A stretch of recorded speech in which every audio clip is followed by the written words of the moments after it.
ළමයි අද අපි සාකච්ඡා කරන්න යන්නේ SFT වල තියෙන 4 වෙනි පාඩම ශෛලීය සංවිධානයක් සහිත ජීවීන් තාක්ෂණය සඳහා උපයෝගී කරගනි. එතකොට අපි මේ පාඩම සාකච්ඡා කරන්න කලින් අපි බලමු 10 සහ 11 වසරවලදී මේ පාඩමට අදාළව මොනවද ඉගෙන ගත්තේ කියලා. ඒ ටික මතක් කරගත්තාම අපිට මේ පාඩම කරගෙන යන්න ලේසි.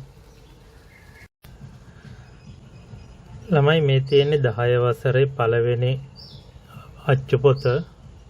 ඒකේ තියෙනවා ජීව විද්‍යාවට අදාළ පාඩමක් ශාකා සත්ත්ව සෛලවල ව්‍යුහය හා කෘත්‍ය පිළිබඳව අපි බලමු මේ පාඩමේ මොනවද ඉගෙන ගත්තේ කියලා. ජීවයේ මූලික තැනුම් ඒකකය 1665 දී රොබර්ට් හුක් විසින් නිර්මාණය කරන ලද අන්වීක්ෂය භාවිතයෙන් කිරල ඇබේක ඡේදයක්, ඒ කියන්නේ හරස් කඩක් නිරීක්ෂණය කරන ලදී. එහි මී වදයක මෙන් කුටීර සමූහයක් ඇති බව ඔහු එහිදී සොයා ගන්නා ලදී. එම කුටීර සෛල සෙල් ලෙස නම් කරන ලදී. මේ තියෙන්නේ කිරල ඇබයක් අන්වීක්ෂයකින් බලපුවාම පේන විදිය.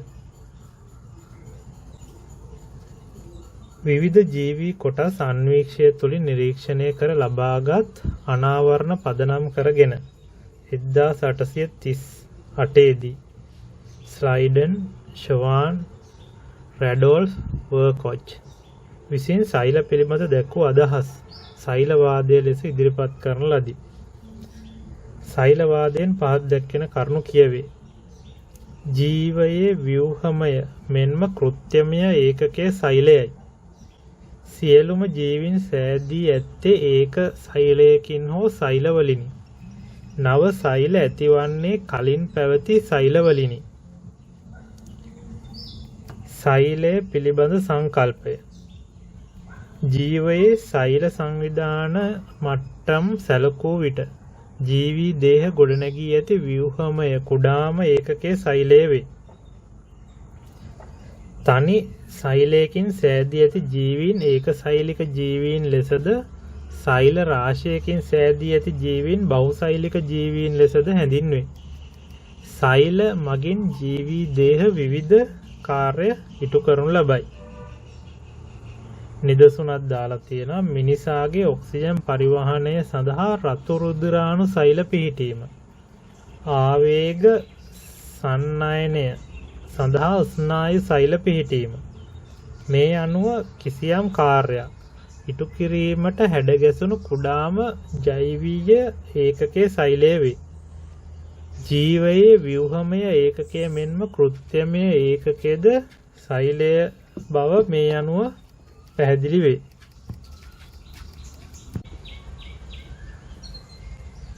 සෛලයේ හැඩයන් ප්‍රමාණයන් හා ක්‍රියාකාරීත්වයෙන් විවිධ වේ. විශේෂ අවස්ථා කීපයක් හැරුණු විට සාමාන්‍යයෙන් සෛල පියවි ඇසට නොපෙනේ. එම නිසා ඒවා ආලෝක අන්වීක්ෂය යටතේ නිරීක්ෂණය කළ යුතුය. සෛලවල ව්‍යුහය. සත්ත්ව සෛල හා ශාක සෛලවල ව්‍යුහය අධ්‍යයනය සඳහා පහත දැක්වෙන 1 හා 2 ක්‍රියාකාරකම් වල නිරත වෙමු. මේක ඕලෙවල් වල කරනකොට කරපු එක මතක ඇති. සත්ත්ව සෛල සඳහා නිදසුනක් වශයෙන් පහසුවෙන් ලබාගත හැකි සෛල නිදර්ශකයක් ලෙස කොපුල් සෛලද, ශාක සෛල සඳහා නිදර්ශකයක් ලෙස ලූණු සිවියේ සෛලද අන්වීක්ෂයෙන් නිරීක්ෂණය කරමු. සත්ත්ව සෛල අධ්‍යයනය කිරීමට කොපුල් සෛල අවශ්‍ය ද්‍රව්‍ය කොපුල් සෛල නියඳයක්, වීදුරු කදාවක්, වැසුම් පෙත්තක්, ආලෝක අන්වීක්ෂයක්, ජලය ස්වල්පයක්. ක්‍රමය මුඛය සෝදා යෝගට් හැන්දකින් වැනි දෙයකින් කම්බුලේ ඇතුල් පැත්ත පරිස්සමෙන් සූරා කොපුල් සෛල නියඳයක් ලබා ගන්න. පිරිසිදු වීදුරු කදාවක් ගෙන ඒ මත ජල බිඳුවක් තබා ඒ මත කොපුල් සෛල නියඳිය තබන්න. වායු බුබුලු ඇතුළු නොවන සේ වැසුම් පෙත්තකින් වසා ආලෝක අන්වීක්ෂයෙන් නිරීක්ෂණය කරන්න. මේක ඔලෙවල කරන්න ඇති, සමහර විට කරන්න නැතුවත් ඇති. දැන් ඒක මතක් වෙන්න ඇති. මේ විදිහට කරපුවාම කොපුල් සෛල මෙන්න මේ විදිහට බලා ගන්න පුළුවන්. එතන මේ තියෙන්නේ එක සෛලයක්. මේ තියෙන්නේ න්‍යෂ්ටිය. මේ තියෙන්නේ තව සෛලයක්. මේ න්‍යෂ්ටිය බලා ගන්න පුළුවන්.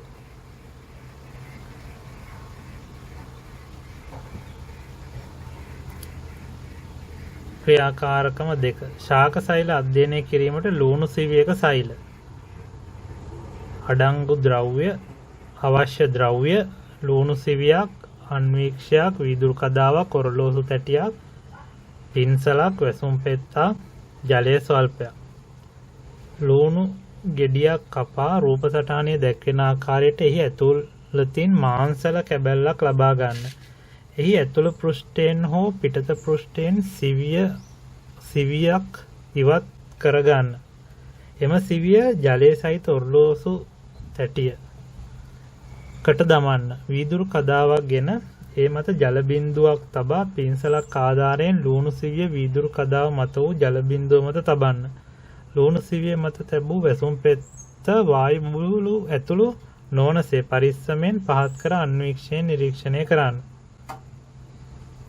එතකොට මෙන්න මේ වගේ බලා ගන්න පුළුවන් ශාක සෛල. මේ තියෙන්නේ න්‍යෂ්ටිය. එතකොට මේ තව සෛලයක්. මේ න්‍යෂ්ටිය. ඒ වගේ සෛල ගොඩක් බලා ගන්න පුළුවන්.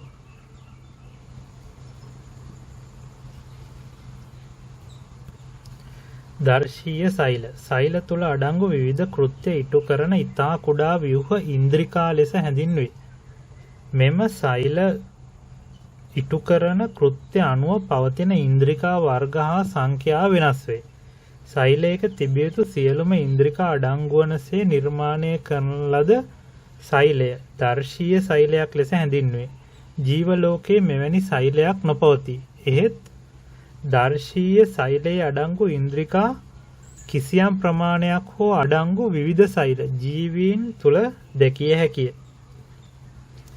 මේ තියෙන්නේ සරලව දක්වපුවාම සත්ත්ව සෛල, මේ තියෙන්නේ ශාක සෛල. ඒතර මේ තියෙන එක සෛලයක්. ඒක පිටතින්ම තියෙනවා සෛල පටලය. ඊළඟට තියෙනවා න්‍යෂ්ටිය. ඊළඟට තියෙනවා සෛල ප්ලාස්මය. මේක අපි ඉස්සරහට වැඩිපුර කතා කරනවා, කෙටියෙන් මෙතන දාලා තියෙන්නේ. මේ තියෙන්නේ ශාක සෛල. ඒක තියෙනවා සෛල බිත්තිය, රික්තක, න්‍යෂ්ටිය, සෛල ප්ලාස්මය.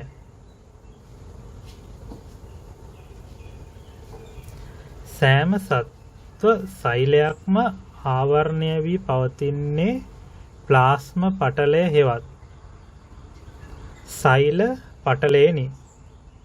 එය සජීවී අර්ධ පාරගම්‍ය මෙන්ම වර්ණ පාරගම්‍ය පටලයකි. සත්ව සෛලවල න්‍යෂ්ටිය සෛල ප්ලාස්මය තුළ කේන්ද්‍රගතව පිහිටයි. සෛල ප්ලාස්මය ජල්ලිමය ද්‍රව්‍යයකි. ශාක සෛලවල බාහිර ආවරණය සෛල බිත්තියයි. සෛල බිත්තිය සෙලියුලෝස් වලින් සෑදී ඇත.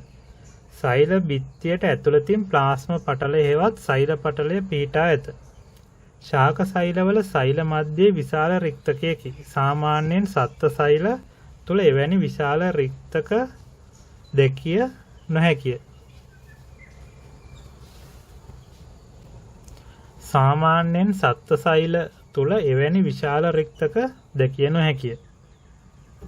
ශාක සෛලවල මෙන්ම සත්ත්ව සෛලවලද සෛල ප්ලාස්මය තුළ විවිධාකාර කෘත්‍ය ඉටු කරන නොයෙකුත් ඉන්ද්‍රිකා ඇත.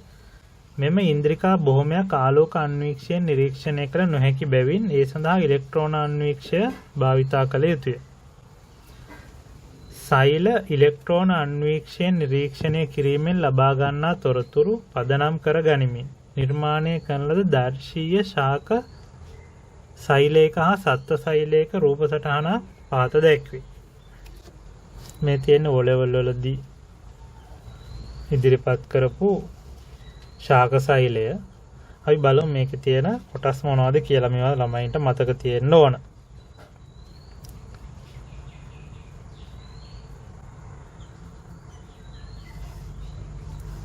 රයිබෝසෝම තියෙනවා, රළු අන්තප්ලාස්මීය ජාලිකා තියෙනවා, හරිත ලව තියෙනවා, සෛල බිත්තිය, මයිටොකොන්ඩ්‍රියම, රික්තක තියෙනවා.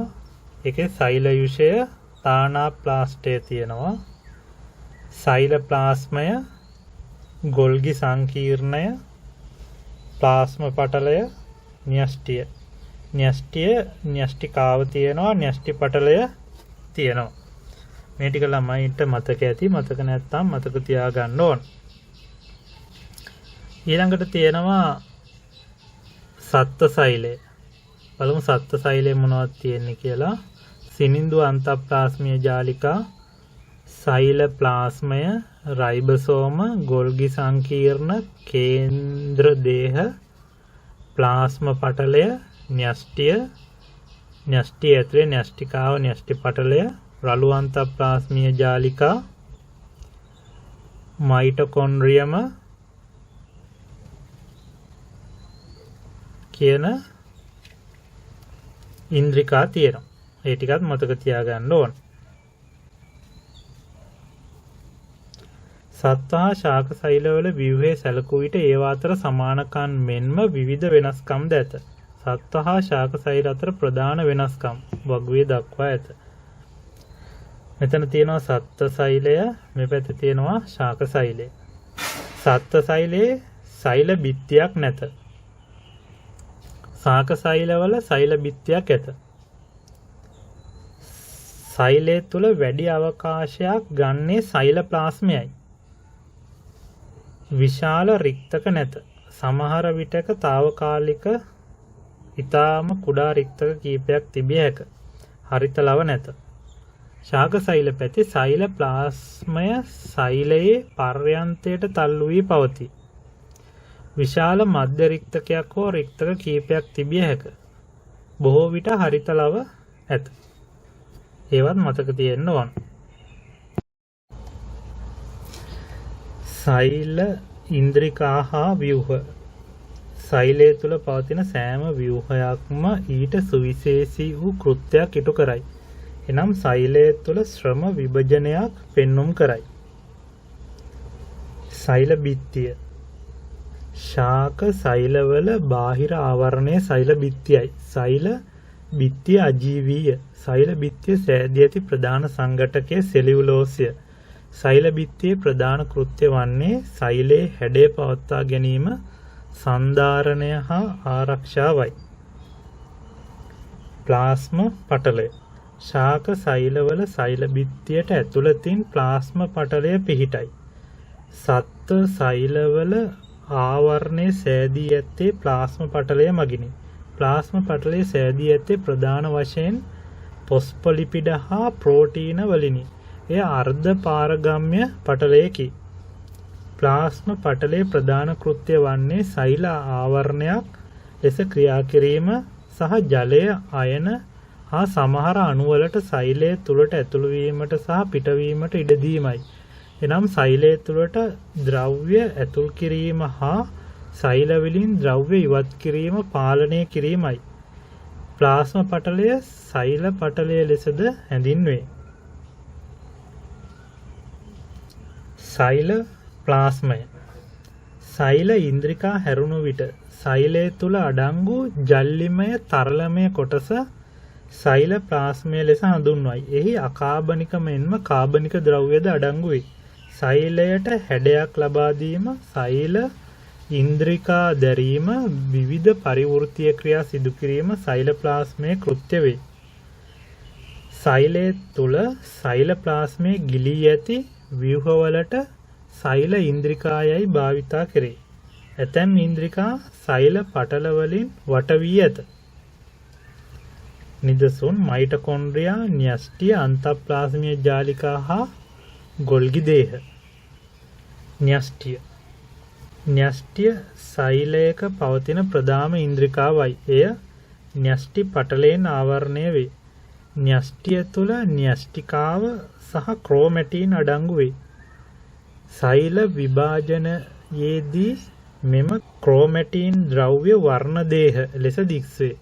වර්ණ දේහ මගින් ප්‍රවේණික ද්‍රව්‍ය ගබඩා කිරීමත් පරම්පරාවෙන් පරම්පරාවට ආවේනික ලක්ෂණ උරුම කර දීමත් සිදුවේ. ජීවී විශේෂයක පවතින වර්ණ දේහ එම ජීවී විශේෂයට ආවේනික වේ. නිදසුන් මිනිසාගේ දේහ සෛල තුල වර්ණ දේහ 46ක් ඇත. ගෙම්බාගේ දේහ සෛල තුල වර්ණ දේහ 26ක් ඇත. වීශාකයේ දේහ සෛල තුල වර්ණ දේහ 24ක් ඇත. න්‍යෂ්ටියේ ප්‍රධාන කෘත්‍ය වන්නේ සෛලයේ ජීව ක්‍රියා පාලනය කිරීමයි. මයිටොකොන්ඩ්‍රියම අණ්ඩාකාර හෝ දණ්ඩාකාර හැඩති පටලමය සෛල ඉන්ද්‍රිකාවකි. මයිටොකොන්ඩ්‍රියා තුළ ස්වායු ශ්වසන ප්‍රතික්‍රියා සිදුවී ශක්තිය නිදහස් කරන බැවින් සෛලය තුළ පවතින ජව පොළවල් නමින් හැඳින්වේ. මයිටොකොන්ඩ්‍රියම තුළ නිපදවන ශක්තිය සෛලය තුළ සිදුවන පරිවෘත්තීය ක්‍රියා සඳහා යොදා ගනී. ගොල්ගි සංකීර්ණ එක මත එක පිහිටි පටලයකින් මායිම් වූ පැතලි තැටි රාශියක් ලෙස පිළියෙල වූ ගොල්ගි දේහ සහ අවට පිහිටි ශ්‍රාවීය ආසයිකා සමූහයකින් ගොල්ගි සංකීර්ණ සමන්විත වේ. ගොල්ගි දේහවල කෘත්‍ය වන්නේ ශ්‍රාවීය ද්‍රව්‍ය නිපදවීම හා අසුරා තැබීමත් ශ්‍රාවීය කෘත්‍යයන්ය. රයිබසෝම යනු පටල නොදරන ඉතා කුඩා සෛල ඉන්ද්‍රිකාවකි. මෙය උපඒකක දෙකකින් සෑදී ඇත.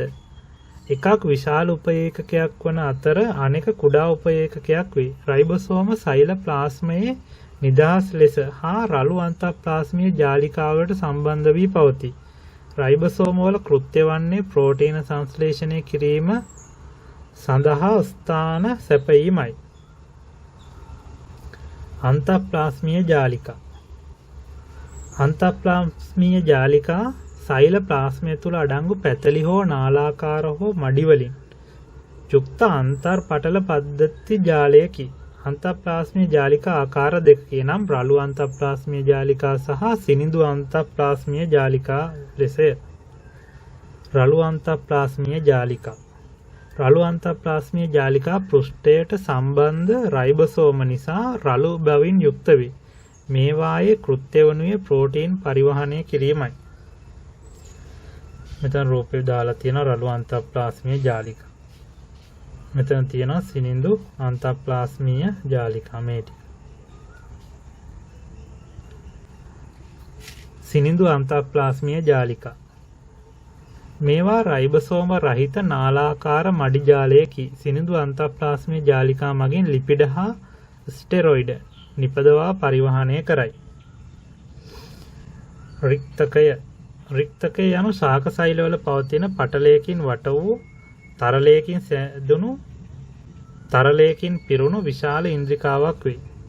රික්තකයේ පටලය රික්ත පටලය හෙවත් තානාප්ලාස්ටය ලෙස හඳුන්වයි. රික්තකයේ වූ තරලය සෛල යුෂය ලෙස හඳුන්වයි.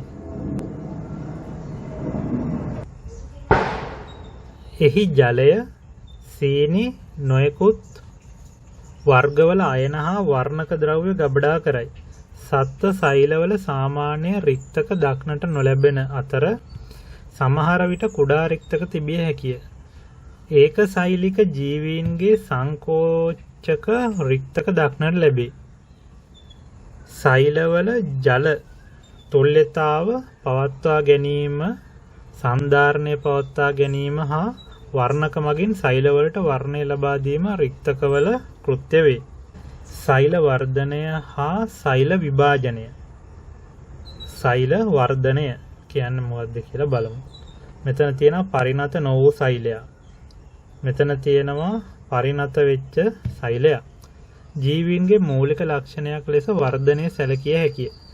සෛල වර්ධනය යනු සෛලයක ප්‍රමාණය හෝ වියලි බර අප්‍රතිවර්තය ලෙස වැඩිවීමයි. එහෙත් තනි සෛලයකට වර්ධනය විය හැකි උපරිම සීමාවක් තිබේ. ඉන් ඔබට සෛලයේ වර්ධනය සිදු නොවන අතර වර්ධනය වූ සෛල ඉන්පසු විභාජනය වේ. සෛල විභාජනය සෛලවලට වර්ධනය වීමට මෙන්ම ගුණනය වීමටද හැකියාව ඇත. ඒ අනුව එක් සෛලයකට සෛල දෙකක් හෝ හතරක් අටක් ආදී ලෙස ගුණනය විය හැකිය.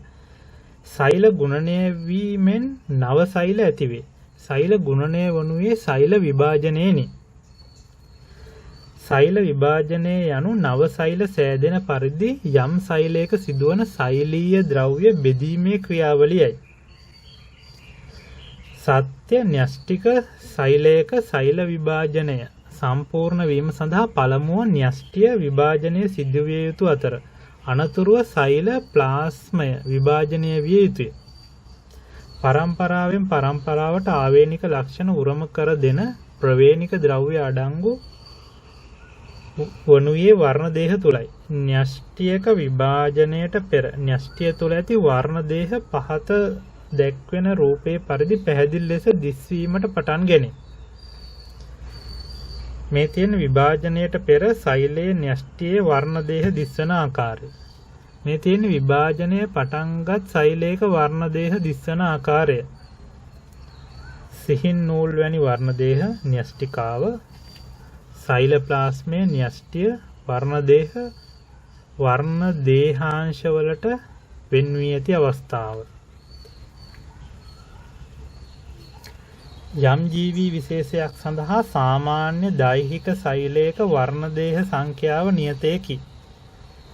මෙය එම විශේෂයට ආවේනික වේ. නිදසුන් මිනිසාගේ දේහ සෛලයක වර්ණ දේහ 46ක් අඩංගු වේ.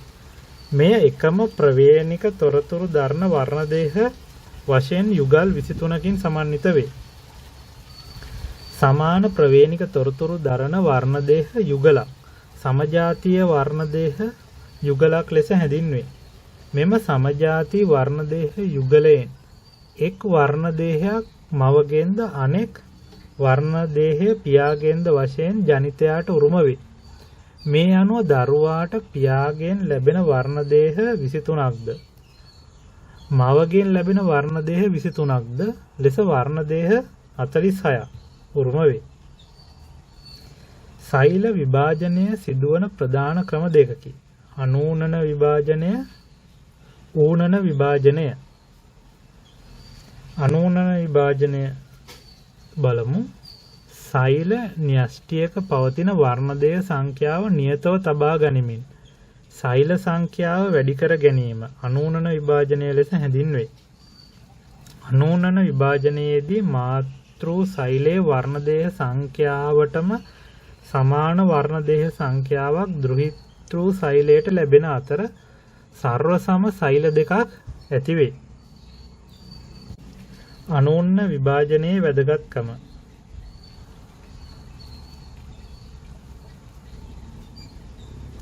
බහුසෛලික ජීවීන්ගේ දේහ වර්ධනය සඳහා වැදගත් වේ. අලිංගික ප්‍රජනන ක්‍රමයන් ලෙස හැඳින්වේ. තුවාල සුව වීම සහ මැරුණු සෛල වෙනුවට නව සෛල ලබා දීම.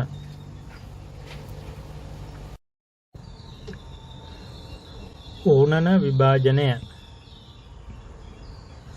වර්ණ දේහ සංඛ්‍යාව අඩක් බවට පත් කරන විභාජනය ඌනන විභාජනය ලෙස හඳුන්වයි. ලිංගික ප්‍රජනනයේදී සිදුවන මාතෘ හා පීතෘ ජන්මාණු සංයෝජනයෙන් පසු ජීවී විශේෂයක වර්ණ දේහ සංඛ්‍යාව පරම්පරාවෙන් පරම්පරාවට නියතව පවත්වා ගත යුතුයි. මේ සඳහා ජන්මාණු සෛල සෑදීමේදී වර්ණ දේහ සංඛ්‍යාව හරි අඩක් බවට පත් කර ගත යුතුය. එනම් සෛලයක වර්ණ දේහ සංඛ්‍යාව n සංඛ්‍යාවක් බවට පත් කර ගත යුතුයි. එම නිසා උසස් ජීවීන්ගේ ජන්මාණු ඇතිවීමේදී ඌනන විභාජනය සිදුවේ. එනම් ශුක්‍රාණු හා ඩිම්බවල ඇත්තේ වර්ණ දේහ යුගලයකින් එකක් බැගින් පමණි. ජන්මාණු සංසේචනය වී යුක්තාණුව සෑදෙන විට වර්ණ දේහ නැවත එකතු වී 2n බවට පත්වේ. ඌනන විභාජනය පියවර දෙකකින් සිදුවන අතර එහිදී පළමුව ඌනන විභාජනයකුත් පසුව අනූනන විභාජනයකුත් සිදුවේ.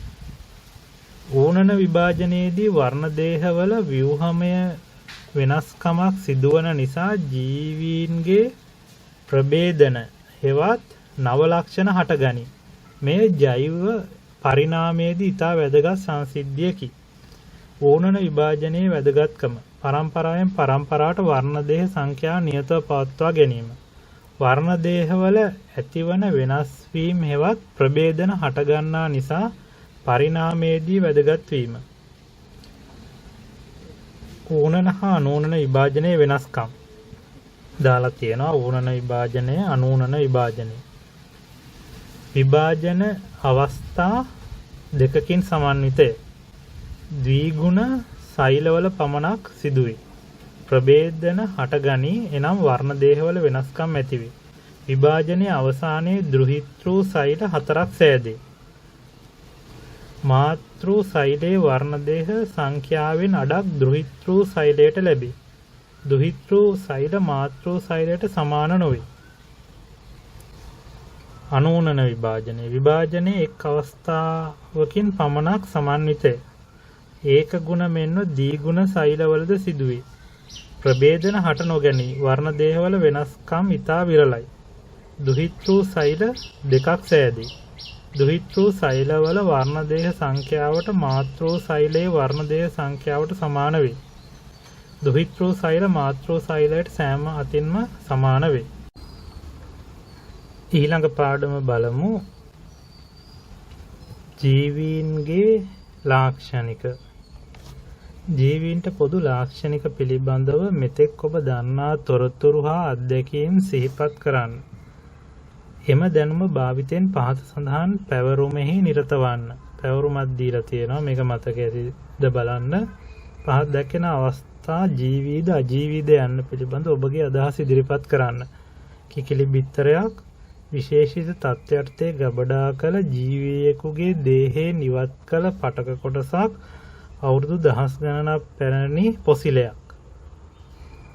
ඔබ දැනටමත් දන්නා ජීවී ලක්ෂණ කොතරම් දුරට කිකිලි බිත්තරය සඳහා අදාළ වේද? සති ගණනාවකට පසුව වුද බිත්තරයක් රැකීමට ලක් කළහොත් ජීවී භවයේ ලක්ෂණ පෙන්වන පැටවකු බිහිවේ.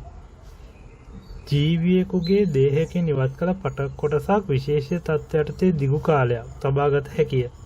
මෙම පටක සුදුසු පරිදි වෙනත් ජීවියෙකුට බද්ධ කිරීමෙන් එහි ජීවී ලක්ෂණ නිරීක්ෂණය කළ හැකිය.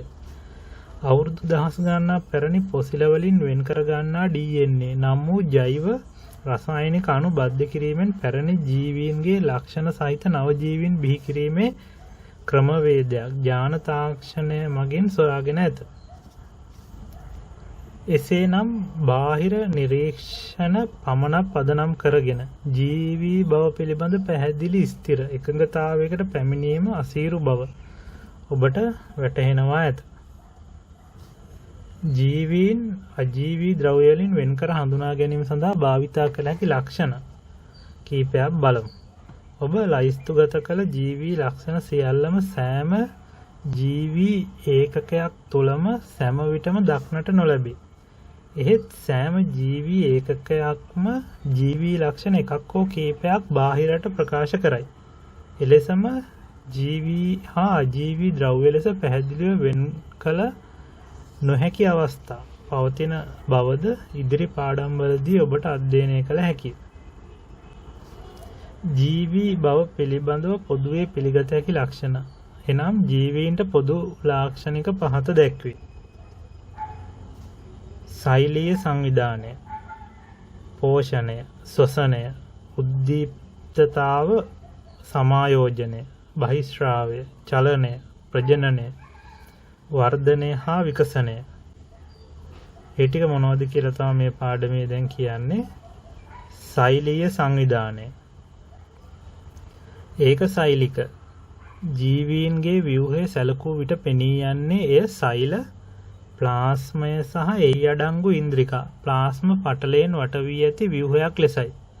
එම ඒක සෛලික අවස්ථාව ජීවියෙකු වන අතර ජීවීන්ගේ ලාක්ෂණික එමගින් ප්‍රකාශ කරයි. පොකුණු ජල සාම්පලයක් හෝ පිදුරු නිස්සාරකයක් අන්වීක්ෂයකින් පරීක්ෂා කළ බැලූ විට ඔබට ඒක සෛලික ජීවීන් පහසුවෙන්ම නිරීක්ෂණය කළ හැකිය.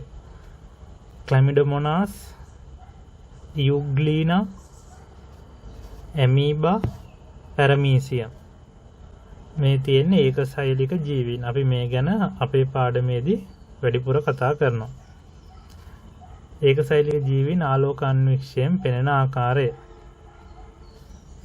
ඒක සෛලික ජීවියෙකු තුළ ඉන්ද්‍රිකා මට්ටමේ සංවිධානයක් ඇත. බහුසෛලික ජීවියෙකුගේද ආරම්භය සිදුවන්නේ ශුක්‍රාණුවක් හා ඩිම්බයක් සංසේචනය වීමෙන් හටගන්නා තනි සෛලයක් වන යුක්තාණුවක් මගිනි. නිදසුනක් ලෙස මිනිසාගේ කලල විකසනයේ සිදුවන ආයුරු දල සටහනකින් දාලා තියෙනවා. ළමයි මේක බලලා ඇති. ඩිම්බය තියෙනවා, ශුක්‍රාණුව තියෙනවා. ඒ දෙක එකතු වෙලා යුක්තාණුව හැදෙනවා. සෛල විභාජනය වෙලා සෛල හතරක් හැදෙනවා. ඊට පස්සේ ඒ සෛලත් විභාජනය වෙලා බහුසෛලික ජීවිය හැදෙනවා. බහුසෛලික ජීවියෙකුගේ දේහය විවිධ සෛල වර්ග වලින් සමන්විතයි. එම සෛල විවිධ කෘත්‍ය සඳහා වැදගත් වේ. රූපයෙන් ශාක දේහයක විවිධ සෛල වර්ග සංවිධානය වී ඇති ආකාරයත් රූපයෙන් මිනිස් සිරුර තුළ විවිධ සෛල වර්ග සංවිධානය වී ඇති ආකාරයත් නිරූපණය කෙරේ. ශාකයක් තියෙනවා, පරාග සෛල තියෙනවා. කොළයක් ගත්තොත් ඒක ඉහළ අපිචර්මීය සෛල තියෙනවා, ඉනි මෘදුස්තර සෛල තියෙනවා, පූටිකාව තියෙනවා, පූටිකා පාලක සෛලය තියෙනවා, පූටිකාව තියෙනවා, සෛලම පටක සෛල තියෙනවා, ප්ලෝයම පටක සෛල තියෙනවා. මූල කේශ සෛල තියෙනවා ශාකයක් ගත්තාම. ශාක දේහය තුළ විවිධ සෛල වර්ග සංවිධානය වී ඇති ආකාරය. මිනිසෙක් ගත්තොත් සමේ සෛල තියෙනවා, ස්නායු සෛල, අස්ථි සෛල, සුදු රුධිරාණු සෛල, රතු රුධිරාණු සෛල, ජන්මාණු සෛල, පේශි සෛල. මිනිස් සිරුර තුළ විවිධ සෛල සංවිධානය වී ඇති ආකාරය. පරිණාමිකව උසස් බහුසෛලික ජීවීන් තුළ පටක හා පද්ධති මට්ටමේ සංවිධානයක් ඇති අතර එම ජීවීන්ගේ ඉන්ද්‍රයන් අවයවපා දියුණු මට්ටමකින් අදාළ කාර්ය කිරීමට අවශ්‍ය පරිදි නිර්මාණය වී ඇත. දිව, ඇස, හෘදය.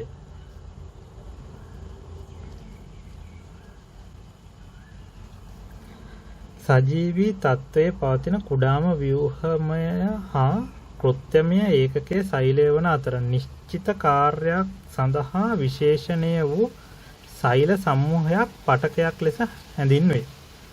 සෛල කීපයක් එකතු වෙලා හැදෙන එක පටකයක් කියලා කියනවා. පටක කීපයක එකතුවක් ඉන්ද්‍රයක් නැත්නම් අවයවයක් සෑදෙන අතර ඉන්ද්‍රය අවයවය සමූහණය වීමෙන් පද්ධතියක් සෑදේ. පද්ධතියේ එකතුවෙන් ජීවයෙකු සෑදේ. රූපයේ දැක්වෙන ජීවයෙකු තුළ හඳුනාගත හැකි සංවිධාන මට්ටමේ රුධිර සංසරණ පද්ධතිය ඇසුරෙන් නිරූපණය කර ඇති ආකාරය කියලා දාලා තියෙනවා. හෘද පේශි සෛල, හෘද පටකය, හෘදය තියෙනවා, ජීවියා ඉන්නවා. මෙතන තියෙනවා සෛලය, පටකය, ඉන්ද්‍රය, පද්ධතිය, ජීවියා.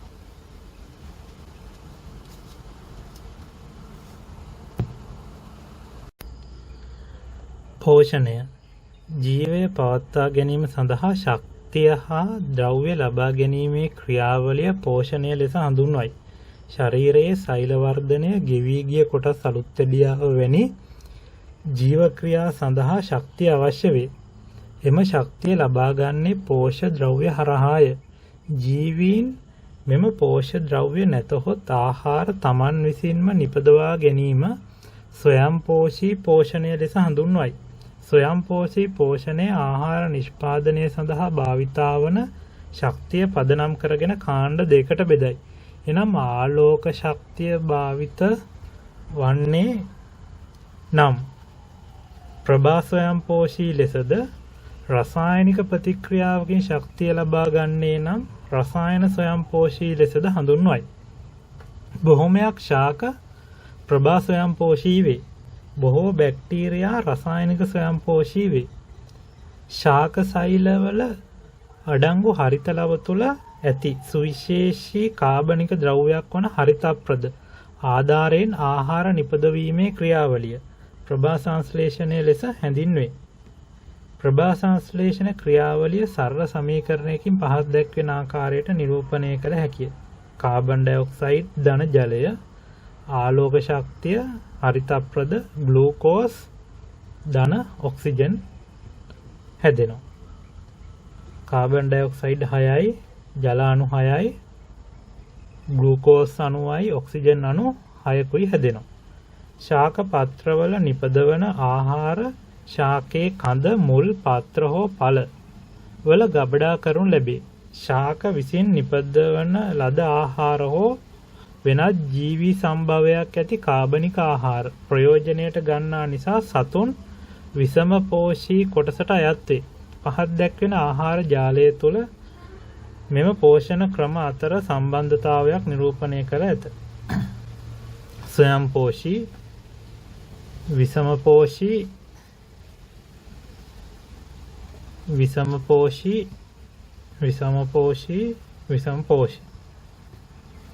ශාක තමා ආහාර නිෂ්පාදනය කරන්නේ.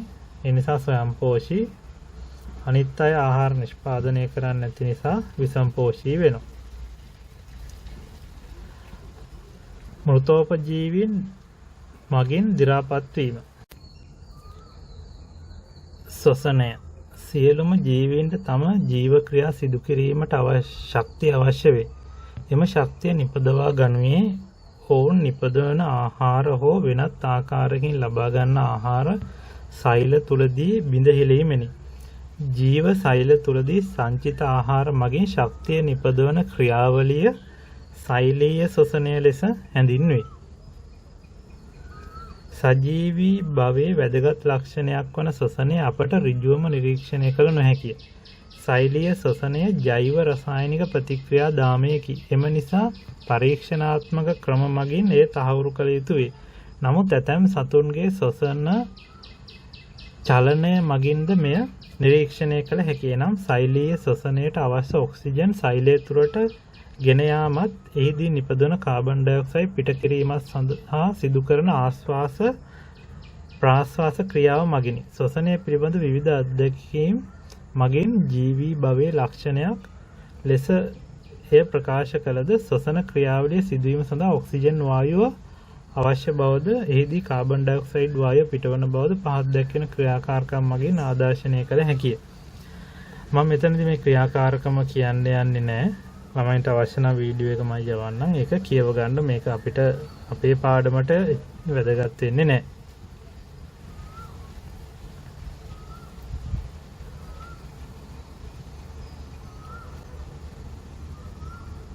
ඊළඟට තියෙනවා ශ්වසනයේදී ඔක්සිජන් අවශෝෂණය කරන බව පරීක්ෂණාත්මකව පෙන්වීම. ඒකත් මතක ඇති. ඒකත් අපිට අවශ්‍ය නැහැ. ඒ නිසා මම ඒක මේ විදිහට යවනවා. බහිස්රාවය. සියලුම ජීවීහු පරිසරයෙන් ද්‍රව්‍ය ලබාගෙන ඒවා තමන්ට අවශ්‍ය ප්‍රයෝජනවත් ශක්තිය බවට පත් කර ගනිති. ඒ සමගම ප්‍රයෝජනයට නොගත් ද්‍රව්‍ය හා නිපදවන අපද්‍රව්‍ය යලි පරිසරයට බැහැර කරති. නැතහොත් එම ද්‍රව්‍ය ජීවීන්ගේ සිරුර තුළ එකතු වීමෙන් විෂ සහිත තත්ත්වයක් ඇතිවිය හැකිය. මෙම රසායනික හා කායික ක්‍රියාකාරකම් සියල්ල නැතහොත් සෛලය තුළ සිදුවන ගොඩනැගීම් හා බිඳවැටීම් එකතුව පරිවෘත්තීය ලෙස හඳුන්වන අතර පරිවෘත්තීය ක්‍රියාවලදී නිපදවන අපද්‍රව්‍ය සිරුරෙන් බැහැර කිරීම බහිස්රාවයයි. උදාහරණ දාලා තියෙනවා. දහදිය ජලය ලවණ ප්‍රාශ්වාස වාතයේ කාබන් ඩයොක්සයිඩ් ජල වාෂ්ප මුත්‍ර යූරියා ජලය ලවණ. සතුන්ගේ ප්‍රධානම බහිස්රාවී ඵලය වනුයේ යූරියා ලවණ වර්ග කාබන් ඩයොක්සයිඩ් වායුව හා ජලයයි. සත්ත්ව සිරුර තුළ බහිස්රාවය සඳහා සකස් වන ඉන්ද්‍රිය පද්ධති පිහිටා ඇත. මිනිසාගේ නයිට්‍රජනීය බහිස්රාවීය ක්‍රියාවලිය ප්‍රධාන වශයෙන් සිදුවන්නේ වකුගඩු මගිනි. ශාකද වාසිදුරු සහ පත්‍රවල පෝටිකා හරහා ශ්වසනයේදී කාබන් ඩයොක්සයිඩ් වායුවද ප්‍රභා සංශ්ලේෂණයේදී ඔක්සිජන් වායුවද පිට කරයි. එයද බහිස්රාවීය ක්‍රියාවලියක් ලෙස සැලකේ.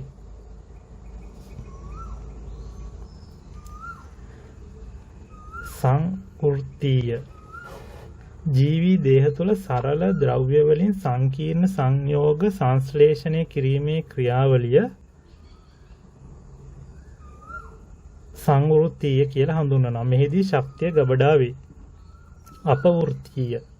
ජීවී දේහ තුළ සංකීර්ණ ද්‍රව්‍ය සරල ද්‍රව්‍ය බවට බිඳ හෙළමින් ශක්තිය නිදහස් කිරීමේ ක්‍රියාවලිය අපවෘත්තීය කියලා හඳුන්වනවා. ඊළඟට පරිවෘත්තීය. ජීවී දේහ තුළ සිදුවන සියලුම ජෛව රසායනික ප්‍රතික්‍රියා නම් සංවෘත්තීය සහ අපවෘත්තීය ක්‍රියාවල එකතුවට පරිවෘත්තීය ක්‍රියා කියලා කියන මේ වචන අපිට ඉස්සරහා පාඩම් වලදී හම්බ වෙනවා.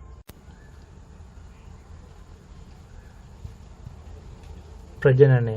ජීවීන් සියලු දෙනාම තම වර්ගයා බෝ කිරීමකින් තොරව මරණයට පත්වුවහොත් ලෝකයේ පැවැත්ම කෙසේ වේද? එසේ වුවහොත් එක් එක් ජීවී ගහණය කාලයත් සමග සදහටම ලොවෙන් තුරන්වනු ඇත.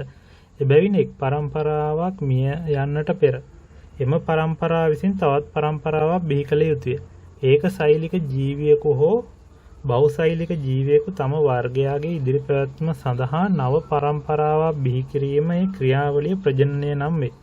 ප්‍රජනනය ලිංගික ප්‍රජනනය සහ අලිංගික ප්‍රජනනය ලෙස ආකාර දෙකකි. ලිංගික ප්‍රජනනයේදී එකම විශේෂයකට අයත් ජීවීන් දෙදෙනෙකුගේ ජන්මාණු සෛල දෙකක් පොන් ජන්මාණුවක් හා ජායා ජන්මාණුවක් එකතු වී යුක්තාණුවක් සාදයි. නව ජීවියෙකු ගොඩනගන ක්‍රියාවලියේ මුල්ම සෛලය වන්නේ යුක්තාණුවයි. අලිංගික ප්‍රජනනයේදී වෙනත් ජීවියෙකුගේ සහභාගීත්වයක් නැතිව තනි ජීවියෙකුට එවැනිම තවත් ජීවියෙකු බිහි කළ හැකිය. වර්ධක කොටස් මගින් ජීවීන් බෝවීම. වර්ධනය සහ විකසනය. බහුසෛලික ශාක සහ සත්වයින්ගේ ජීවිතය ආරම්භෙන්නේ තනි සෛලයක් ලෙසිනි. යුක්තාණුව. එම සෛලය විභාජනය වීමෙන් යම් කෘත්‍යයක් සඳහා විශේෂණය වූ පටක ඇතිවේ. මානව ලිංගික ප්‍රජනනයේ ප්‍රතිඵලයක් ලෙස සෑදෙන යුක්තාණුව ගර්භාෂය තුළදී කල්ලයක් බවට විකසනය වී පසුව ජනිතයෙකු බවට පත්වේ. මෙම ක්‍රියාවලිය අධ්‍යයනය කිරීම ජීවියෙකුගේ වර්ධනය හා විකසනය පිළිබඳ අවබෝධ කර ගැනීමට ඔබට ප්‍රයෝජනවත් වේ. ප්‍රධාන වශයෙන්ම බහුසෛලික ජීවියෙකුගේ වර්ධනයට දායක වන්නේ සෛල විභාජනය මගින් සෛල සංඛ්‍යාව වැඩිවීමයි. ඒක සෛලික ජීවියෙකුගේ පැරමීසියම් ඊස්ට් කැමිඩමොඩාස් වැනි ඒක සෛලික ජීවීන් වර්ධනය ලෙස හඳුන්වන්නේ සෛලයේ ප්‍රමාණය සහ පරිමාව වැඩිවීමයි. සෛලයේ වර්ධනය යනු ජීවී සෛලයක ප්‍රත්‍යාවර්ත නොවන වියලි බරෙහි වැඩිවීමයි. විකසනය ලෙස හඳුන්වන්නේ සෛලය සංකීර්ණ භාවයෙන් ඉහළ යාමයි. මේ අනුව වර්ධනය හා විකසනය ප්‍රධාන පියවර තුනකින් දැක්විය හැකිය. ප්‍රත්‍යාවර්ත නොවන පරිදි සෛලයේ ප්‍රමාණය විශාල වීම, සෛල විභාජනය වීම මගින් සෛල සංඛ්‍යාව වැඩිවීම, සෛල විශේෂණය වීම. ශාක වර්ධනය පෙන්වීමට වෘද්ධිමානය නම් උපකරණය භාවිතා කෙරේ. ඒ ක්‍රියාකාරකම කරලා ඇති මතක ඇති ළමයින්ට ඒ නිසා මම ක්‍රියාකාරකම කියලා දෙන්න යන්නේ නැහැ. ඒක මම මේ විදිහට යවනවා. මිනිසාගේ වර්ධනය හා විකසනය, ශාක වර්ධනය සහ විකසනය. ඒ සඳහන් ලක්ෂණ අනුව ඔබ දැන් පරිසරයේ තිබෙන ජීවී හා අජීවී ද්‍රව්‍යයන් වෙන්කර හඳුනා ගැනීමට හැකියාවක් ඇත. දි รา පත්වන කුණු ගොඩක තිබෙන සුදු පාට නූල් වැනි දෑ පරීක්ෂා කර බලන්න. ඒ දිලීරයක වර්ධක කොටසයි. පසු කාලීනව හතු බවට පත්වෙන්නේ මෙම ලිංගික ප්‍රජනනය සඳහා සෑදෙන උපාංගයයි.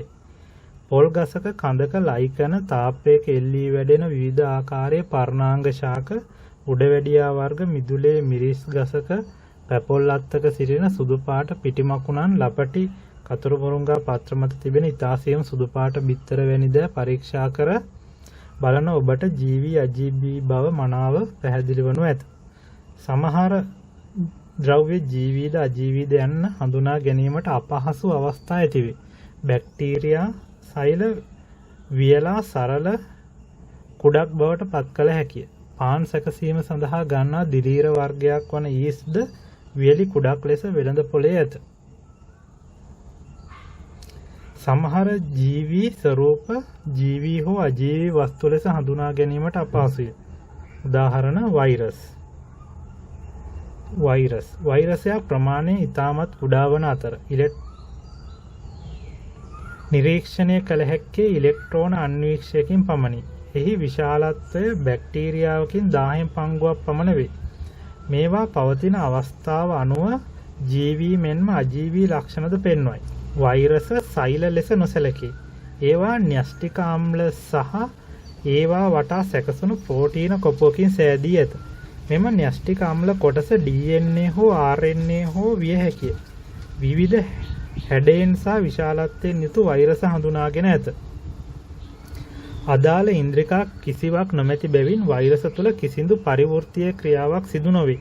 එබැවින් වෛරසයකට ක්‍රියාත්මක විය හැක්කේ සජීවී ධාරක සෛලයක් තුළ පමණි. වෛරසයක් මෙතන දාලා තියෙනවා, ප්‍රෝටීන් කොපුවක් තියෙනවා, වලිගයක් තියෙනවා, වලිග තන්තු තියෙනවා, DNA එකක් හරි RNA එකක් හරි දෙකෙන් එකක් තියෙනවා. වෛරස පෙන්වන එකම ජීවී ලක්ෂණය ප්‍රජනනයයි. වෛරසයකට සුදුසු ධාරක සෛලයක් හමු වූ විට ධාරක සෛල පටලය බිඳ වෛරසයේ අඩංගු DNA හෝ RNA කොටස ධාරක සෛලයට මුදා හරි. එම සෛල තුළ න්‍යෂ්ටික ආම්ල කොටස ගුණණය වී නව වෛරස දහස් ගණනක් නිපදවේ. වෛරසයක් මෙසේ ජීවියෙකු ලෙස හැසිරෙන්නේ සජීවී සෛල තුළ පමණි. සුලභව දක්නට ලැබෙන ශාක වෛරස් රෝග ලෙස මිරිස් කොළ කොඩවීම, කෙසෙල් වඳ පීදීම, සත්ත්ව වෛරස් රෝග ලෙස ඩෙන්ගු, සෙම්ප්‍රතිස්යාව, ඉන්ෆ්ලුවෙන්සා, ඒඩ්ස් දැක්විය හැකිය. වෛරස් රෝග වලින් වැළැක්වීමට ඒ පිළිබඳ දැනුවත් වීම ඉතා වැදගත්ය. ජීවීන් ජීවත් වන්නේ ඔවුන්ගේ ජීවී බව පවත්වා ගත හැකි පරිසර තුළය. මෙම පරිසර සංරක්ෂණය කිරීමෙන් අපට ඔවුන් ආරක්ෂා කරගත හැකි වේ. ඊළඟ පාඩම ජෛව ලෝකය. ජීවීන් වර්ගීකරණය. පෘථුවිය මත ජීවයේ සම්භවය දැනට වසර බිලියන 3.6කට පමණ පෙර සිදුවන්නට ඇතැයි සැලකේ. මුලින්ම සම්භවය වූ සරල ඒකසෛලික ජීවීන් ක්‍රමයෙන් පරිණාමය වී සංකීර්ණ බහුසෛලික ජීවීන් ඇති වූ බව පිළිගත් මතයයි. වර්තමානයේ පෘථුවිය මත ජීවී විශේෂ මිලියන 8.7ක් පමණ ජීවත් වේ යයි සැලකේ. මෙම ජීවීන් අතර අතිවිශාල විවිධත්වයක් පවතී. මොවුන් යම්කිසි වර්ගීකරණයකට භාජනය කිරීම මගින් අධ්‍යයනය පහසු වන අතරම ජීවීන් සම්බන්ධ නොයෙකුත් කටයුතු සඳහා යොදා ගැනීමටද පහසු වේ. පහත රූපයේ ජීවී විශේෂ 15ක් ඇත. ඔවුන් කාණ්ඩ කිරීම සඳහා ක්‍රියාකාරමෙහි යෙදෙන්න. මේක කරන්න ඇති සමහරට ළමයි අඳුරන අයත් ඇති, අඳුරන්නේ නැති අයත් මෙතන ඉන්න පුළුවන්. රූපය දැක්කෙන ජීවි විශේෂ හඳුනා ගන්න, මෙම ජීවි විශේෂ සුදුසු නිර්ණායක යොදා ගන්නමින් කාණ්ඩ කරන්න, ඔබ කාණ්ඩ කළ ආකාරය පන්ති අනෙක් සුසුම් සමග සංසඳා බලන්න කියලා කියනවා. මෙතන ඉන්නවා විවිධ වර්ගයේ සතුන්, ශාකත් තියෙනවා. විවිධ ගති ලක්ෂණ පදනම් කර ගනිමින් විවිධ ආකාරයට ජීවීන් කාණ්ඩ කළ හැකි බව ඔබට අවබෝධ වන්නට ඇත්ත. පොදු ගති ලක්ෂණ වලට අනුව ජීවීන් කාණ්ඩ වලට බෙදා දැක්වීම ජීවී වර්ගීකරණය ලෙස හැඳින්වේ. ජීවීන් වර්ගීකරණයේ වැදගත්කම. ජීවීන් වර්ගීකරණය මගින් ඔබට ප්‍රයෝජන රැසක් ලබා ගත හැකියි. එම ප්‍රයෝජන මොනවාදයි බලමු. ජීවීන් පිළිබඳ පහසුවෙන් අධ්‍යයනය කළ හැකි වීම. නම් කරන ලද ජීවියෙකුගේ සුවිශේෂී අනන්‍යතා හඳුනා ගැනීමට පහසු වීම. සියලුම ජීවීන් අධ්‍යයනය නොකර තෝරාගත් ජීවීන් කීප දෙනෙකු අධ්‍යයනය කිරීම මගින් සමස්ත ජෛව ගෝලය පිළිබඳව අවබෝධයක් ලබා ගත හැකි වීම. වෙනස් ජීවීන් කාණ්ඩ අතර සම්බන්ධතා අනාවරණය කර හැකිවීම. මිනිසාට ආර්ථික වැදගත්කමක් ඇති ජීවීන් හඳුනා ගැනීමට හැකිවීම. ජීවීන් වර්ගීකරණය කරන ක්‍රම. ක්‍රිස්තු පූර්ව 4 වන සියවසේදී පමණ ඇරිස්ටෝටල් විසින් ජීවීන් පිළිබඳ විද්‍යාත්මක වර්ගීකරණයක් මුල්වලට හඳුන්වා දෙන ලදී. ක්‍රිස්තු වර්ෂ 18 වන සියවසේ පමණ කැලෝරස් ලීනියස් විසින් සාර්ථක වර්ගීකරණයක් හඳුන්වා දෙන ලදී. මිනිසා ඇතුළු පෘථුවිය මත සිටින සියලුම ජීවීන් වර්ගීකරණය කිරීම ප්‍රධාන ආකාර දෙකකට සිදු කරයි. එනම් කෘත්‍රිම වර්ගීකරණය, ස්වභාවික වර්ගීකරණය. කෘත්‍රිම වර්ගීකරණය. කෘත්‍රිම වර්ගීකරණයේදී ජීවීන්ගේ උපාංග පිහිටීම හෝ නොපිහිටීම, වාසස්ථාන වැනි දේ සලකා බැලෙන අතර ජීවීන්ගේ පරිණාමක බඳුතා මගින් එමගින් නිරූපණය නොවේ. කෘත්‍රිම වර්ගීකරණය සඳහා නිදසුන්. ශාක, විසිතුරු ශාක, ඖෂධීය ශාක, විස සහිත ශාක ලෙස වර්ග කිරීම. සතුන්, පියාපත් සහිත සතුන්, පියාපත් රහිත සතුන් ලෙස වර්ග කිරීම. කෘත්‍රිම වර්ගීකරණයේ බොහෝ දුර්වලතා ඇත. ඉහත නිදසුනේහි පියාපත් සහිත සතුන් යන නිර්ණායකයේ යටතේ පක්ෂීන්, කෘමීන් වර්ග දෙකම ඇතුළත් වේ. නමුත් පක්ෂීන් හා කෘමීන් පරිණාමිකය බොහෝ සෙයින් එකිනෙකට වෙනස් ජීවීන් වර්ග දෙකකි. ස්වභාවික වර්ගීකරණය ජීවීන්ගේ පරිණාමික බඳුතා නිරූපණය වන ආකාරයට ඔවුන් වර්ග කිරීම ස්වභාවික වර්ගීකරණයේදී සිදු කරයි. ස්වභාවික වර්ගීකරණයේදී ජීවීන්ගේ රූප විද්‍යාත්මක, කායික විද්‍යාත්මක, සෛල විද්‍යාත්මක හෝ අණුක විද්‍යාත්මක ලක්ෂණ පිළිබඳ සලකා බලයි. ස්වභාවික වර්ගීකරණයක පහත් දැක්වෙන ලක්ෂණ ඇත. එකම විශේෂයේ ජීවීන් අතර ස්වභාවික බඳුතා හෙළි කරයි. වෙනස් ජීවීන් අතර ඇති පරිණාමික බඳුතා පිළිබඳ පැහැදිලි කරයි. නිදසුන් සංචරණ අවයව, මත්ස්‍යයින්ගේ වරල්, පක්ෂීන්ගේ පියාපත්, මිනිසාගේ පාද. ස්වභාවික වර්ගීකරණයේදී ජීවී වර්ගීකරණ ධූරාවලියකට අනුව සැකසේ. නම් වර්ගීකරණ මට්ටම් හෙවත් තක්සෝන වලට ජීවීන් බෙදා දැක්වීම මෙහිදී සිදු කරයි.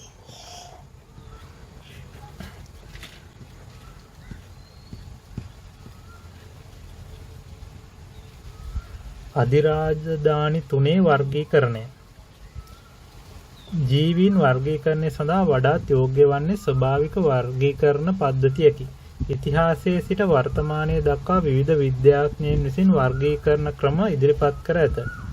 රොබර්ට් වික්ටේකර් විසින් ඉදිරිපත් කරන ලද රාජධානි 5 වර්ගීකරණය ඉන් එකකි. නවතම වර්ගීකරණය වනුයේ කාල් වූස් විසින් 1990 දී රාජධානි වලට ඉහළින් නැති මට්ටම් ලෙස අධිරාජධානි හඳුන්වා දී ඇති අධිරාජධානි 3 වර්ගීකරණයයි.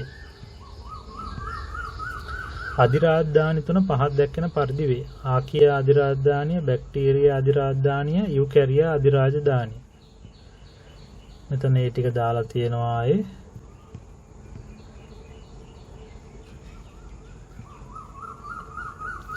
ආකියා අධිරාජධානිය. මෙම අධිරාජධානියට අයත් ජීවීන් ප්‍රාග්න්‍යෂ්ටික සංවිධානය වූ න්‍යෂ්ටියක් නොමැති ජීවීන්ය. මොවුහු ගිනිකඳු, කාන්තාර, හිමිකඳු, උණුදිය උල්පත්, සාගර පතුල, ලවණ බිම් වැනි ආන්තික පරිසරවල ජීවත් වීමේ හැකියාව ඇති ජීවීන්ය. බොහෝ ප්‍රතිජීවක වලට සංවේදී නැති බැවින් ප්‍රතිජීවක වලින් විනාශ කළ නොහැකිය. නිදසුන් මෙතනොජිනස් හලෝෆිල්ස්, බැක්ටීරියා අධිරාජධානිය. මෙම අධිරාජධානියට අයත් ජීවීන් ප්‍රාග්න්‍යෂ්ටික සංවිධානය වූ න්‍යෂ්ටියක් නොමැති සෛල වලින් සමන්විත ජීවීන්ය. මොවුන් ප්‍රතිජීවක මගින් විනාශ කළ හැකිය. ඇතැම් විට ව්‍යාධි ජනකීන් ලෙස ක්‍රියා කරන ජීවීන්ය. මොවුන් පෘථිවියේ සෑම පරිසරයකම දැකිය හැකි බහුල කාණ්ඩයක් වේ. බැක්ටීරියා, සයනොබැක්ටීරියා, නීලහරිත ඇල්ගී වැනි ජීවීන් අයත් වේ. බැක්ටීරියා, සයනොබැක්ටීරියා. බැක්ටීරියාවක් මෙතන නම් කරලා තියෙනවා. කශිකාව, ප්ලාස්මිඩ, ප්‍රාවරය, සෛල බිත්තිය, සෛල පටලය, රයිබෝසෝම, න්‍යෂ්ටික ද්‍රව්‍ය, සෛල ප්ලාස්මය. මේක අපිට ඉස්සරහට වැදගත් වෙනවා.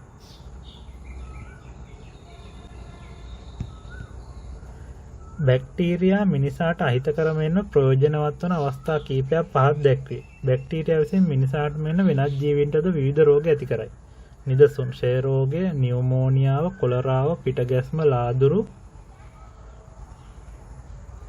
ආහාර නරක් කිරීම, මුදෝපකිරි, යෝගට්, කේජු, චීස් නිෂ්පාදනයේදී වැදගත් වේ. පොල්ලෙලි හා හන පත්‍රවලින් කෙඳි ලබා ගැනීම සම්පදම් කිරීම සඳහා වැදගත් වේ. වායුගෝලීය නයිට්‍රජන් තිර කිරීම නිසා පසේ නයිට්‍රජන් ප්‍රමාණය වැඩි වේ. මල දේහ හා ද්‍රව්‍ය වියෝජනය කිරීම. අධිරාජධානිය. මෙම අධිරාජධානියට අයත් වන්නේ සූන්‍යෂ්ටික සංවිධානය වූ න්‍යෂ්ටියක් ඇති සෛල වලින් සමන්විත පෘථුවිය මත දැනට වෙසෙන ප්‍රමුඛ ජීවීන් වේ.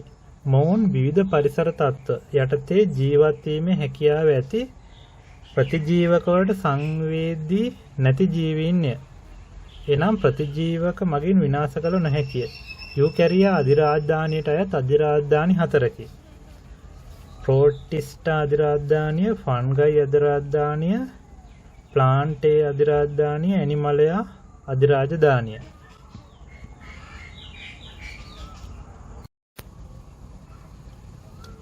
ප්‍රෝටිස්ටා අධිරාජධානිය. ප්‍රෝටිස්ටා අධිරාජධානියට අයත් ජීවීන් ශූන්‍යෂ්ටික සංවිධානය වූ න්‍යෂ්ටියක් දරන සෛලවලින් සමන්විත වේ. මොවුහු ඒකසෛලික හෝ විශේෂණය වූ පටක නොමැති බහුසෛලික ජීවීන් වෙති. මොවුන් ජලය සහිත ඕනෑම පරිසරයක ජීවත්වන අතර බොහොමයක් ප්‍රභාසංශ්ලේෂණ වේ. ඇතැම් විශේෂ විසමපෝෂී වේ. ඇල්ගී ප්‍රෝටසෝවා වැනි ජීවීහු මෙම රාජධානියට අයත් වේ. ඇල්ගී ප්‍රෝටසෝවා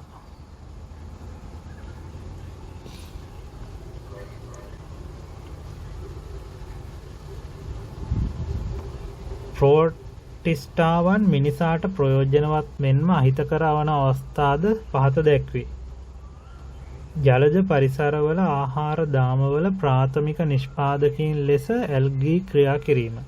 දිලීර සමග ඇල්ගී එකතු වී සාධන සහජීවී සංගමයක් වන ලයිකන සෑදීමට දායක වීම.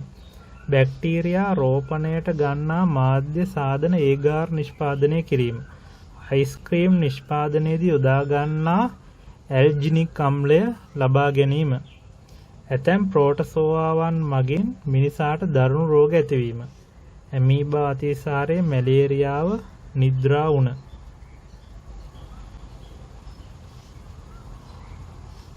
ප්‍රෝටිස්ටා රාජධානියට අයත් ඇල්ගී වර්ග කීපයක් පහත දැක්කේ. මෙම ඇල්ගී ඒවායේ බාහිර වර්ණ අනුව වර්ග කර ඇත.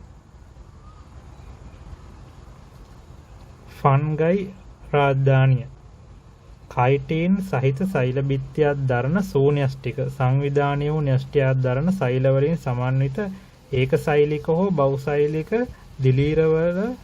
දිලීරවලින් සමන්විත රාජධානියකි. දිලීර විශේෂ මිලියන 1.5 සිට මිලියන 5 අතර සංඛ්‍යාවක් ඇතැයි සැලකේ. ඉතා කුඩා ව්‍යුහ දරයි. මෙම ජීවීහු කාබනික ද්‍රව්‍ය වියෝජනය කිරීම සඳහා විශේෂ දායකත්වයක් දක්වති. එසේම වෙනත් ජීවීන් සමග සහජීවී සංගම් සාදති.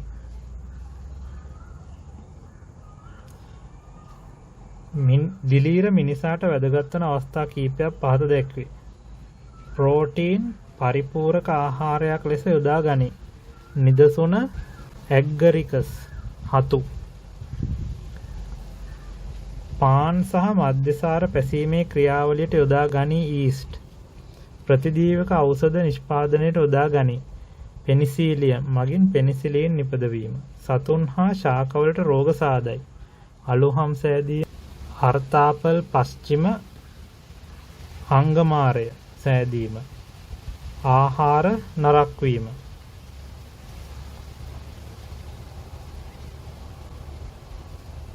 බැක්ටීරියා රාජධානිය ප්‍රෝටිස්ටා සහ ෆන්ගයි රාජධානියට ජීවීන්ගේ ලක්ෂණ දාලා තියෙනවා. බැක්ටීරියා ප්‍රෝටිස්ටා ෆන්ගයි මේවා අපි අපේ පාඩමේදී කතා කරනවා. ව්‍යුහය අන්වීක්ෂීය වේ. ඒකසෛලික ජීවීන්ය ප්‍රාග්න්‍යෂ්ටික වේ. බොහොමයක් අන්වීක්ෂීය වේ. නමුත් රතු ඇල්ගී ඉතා විශාල දේහදරයි. බොහොමයක් ඒකසෛලිකය ඇතැමුන් බහුසෛලිකය නමුත් පටක විභේදනය වී නැත. ශූන්‍යෂ්ටික වේ. බොහොමයක් ජීවීන් අන්වීක්ෂීය වේ. නමුත් ඇතැම් විශේෂවල ප්‍රජනක ව්‍යුහ පියවියසින් දැකිය හැකිය. හතු සමහර දිලීර ඒකසෛලිකය බහුසෛලික දිලීර ජාලයක් මයිසිලියම් ලෙස පවතී. පටක විභේදනයක් නැත. ශූන්‍යෂ්ටික වේ. හැඩය ගෝලාකාර, දණ්ඩාකාර, සල්ෆිරාකාර, කොමාකාර ලෙස බැක්ටීරියා විවිධ හැඩති වේ. සයනෝ බැක්ටීරියාද තනි සෛල ලෙස හෝ සූත්‍රිකාකාර සෛල ඇත. පත්‍රාකාර, අසමාකාර, අශ්වලාඩම් හැඩති ලෙස විවිධාකාර ජීවීන් සිටි. තනි වෘත්තාකාර හෝ දිලීර ජාලයක් ලෙස පවතී. පෝෂණය බොහොමයක් විසමපෝෂී වේ. නමුත් සයන බැක්ටීරියා නීලහරිත ඇල්ගී ස්වයංපෝෂීන් වේ. ඇල්ගී ස්වයංපෝෂීන් වේ. ඒකසෛලික සතුන් විසමපෝෂීන්ය. විසමපෝෂීන්ය වැඩි ප්‍රමාණයක් මෘතෝපජීවීන්ය. ප්‍රජනනය බොහෝ විට අලිංගික ප්‍රජනනය සිදු කරයි. බැක්ටීරියාවන් ද්විඛණ්ඩනය, සයන බැක්ටීරියාවන් කඩවීමද අංකුර මගින්ද අලිංගික ප්‍රජනනය සිදු කරයි. ද්විඛණ්ඩනය, කඩවීම සහ බීජාණු සෑදීම මගින් අලිංගික ප්‍රජනනය සිදු කරයි. බොහෝ විට අලිංගික ප්‍රජනනය බීජාණු මගින් ප්‍රජනනය සිදු කරයි. ව්‍යාප්තිය. වාතය, ජලය, පස, ජීවී දේහ යන සෑම පරිසරයකම පුළුල්ව ව්‍යාප්ත වී ඇත. කරදිය, මිරිදිය, තෙතමනය සහිත පස හා ජීවී දේහ තුළ ජීවත් වේ. අකාබනික ද්‍රව්‍ය මත හා ජීවී දේහ තුළ ජීවත් වේ. ජලජ පරිසරවල ඉතා අඩුවේ. නිදසුන්. Bacteria, cyanobacteria, algae, protozoa, amoeba, paramecium. දිලීර.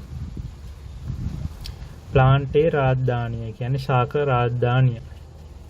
ශාක ලෙස හඳුන්වන බහුසෛලික ජීවීන්ගෙන් සමන්විත රාජධානියයි. ශාක විශේෂ 2,87,000 පමණ සංඛ්‍යාවක් ඇතැයි සැලකේ. ශාක සෛල සෙලියුලෝස් වලින් සමන්විත බිත්ති දරයි. මේවා කොළ පැහැයෙන් දිස්වේ.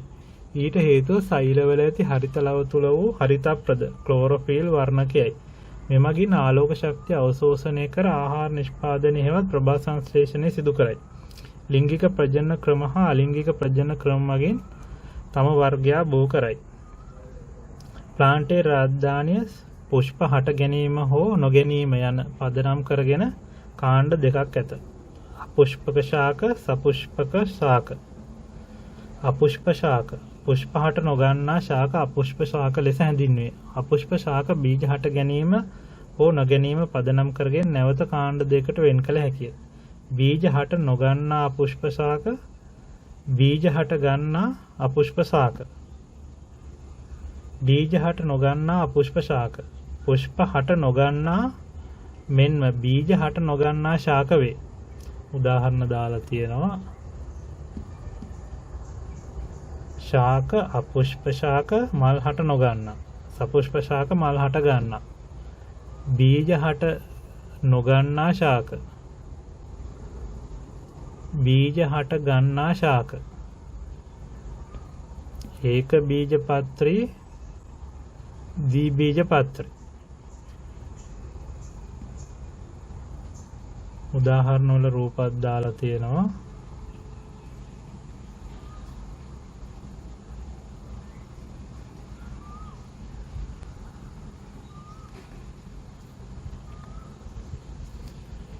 බීජ හට නොගන්නා අපුෂ්ප ශාකවල ලක්ෂණ මේ ටික අපිට වැදගත් වෙන්නේ නැහැ. ඒ නිසා මම මේ ටික කියවන්න නැතුව මේ විදිහට යවනවා.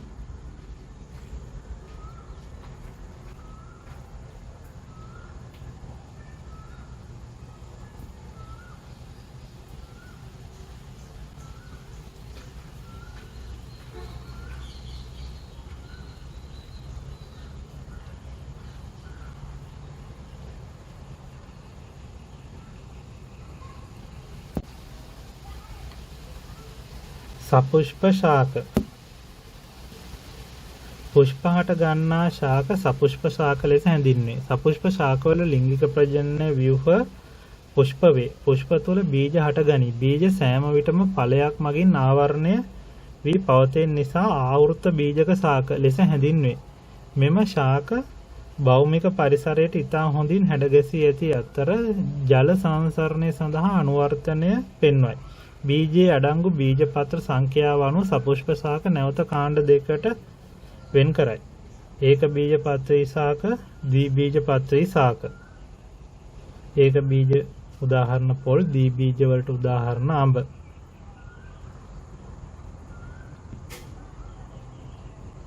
ඒක බීජපත්‍රී හා ද්විබීජ පත්‍රී ශාක අතර වෙනස්කම්. ඒක බීජපත්‍රී ශාක බීජයේ එක් බීජ පත්‍රයක් හටගනී. කියන්නේ පැලවෙනකොට එක කොළයයි එන්නේ. කඳ අතු බෙදී නැත. මුදුන් මුලක් නැත. තන්ත මුල් පද්ධතියක් දරයි. පත්‍ර සමාන්තර නාරටි වින්‍යාසයක් දරයි. ත්‍රී අංකී පුෂ්ප දරයි. ද්විතීක වර්ධනයක් සිදු නොවේ. කඳේ සෑම තැනම සමාන මහතකින් යුක්තය. වී, තෘණ, පුවක්, පොල්, කිතුල්. ද්විබීජපත්‍රී ශාක. බීජයේ බීජපත්‍ර දෙකක් හටගනී. කඳ අතු බෙදී ශාකනය වී ඇත. මුදුන් මුලක් හා පාර්ශ්වික මුල් සහිත මුල් පද්ධතියක් දරයි. පත්‍ර ජාලාභ ඥාරටි වින්‍යාසයක් දරයි. චතුර්ාංක හෝ පංචාංක පුෂ්ප දරයි. දීතීක වර්ධනයක් සිදුවේ. කඳෙහි මුල් ප්‍රදේශ මහත්ය අගට යන විට ක්‍රමයෙන් සිහින් වේ. මිරිස් කොස් නිල්මානය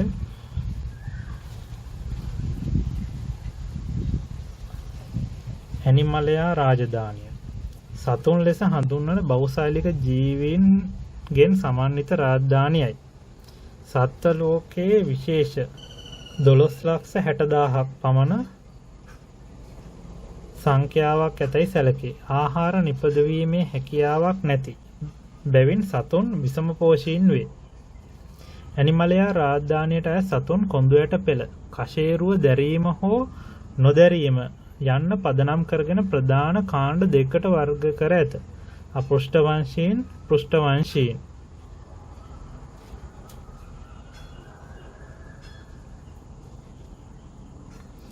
අපෘෂ්ඨවංශීන් කොඳුයට පෙළක් කශේරුකාවන් නැති සතුන් අපෘෂ්ඨවංශීන් ලෙස හැඳින්වේ. අපෘෂ්ඨවංශීන් ඔවුන්ගේ ලක්ෂණ පදනම් කරගෙන නැවත වංශවලට බෙදා වෙන් කර ඇත. එම ප්‍රධාන වංශ පහත දැක්වේ.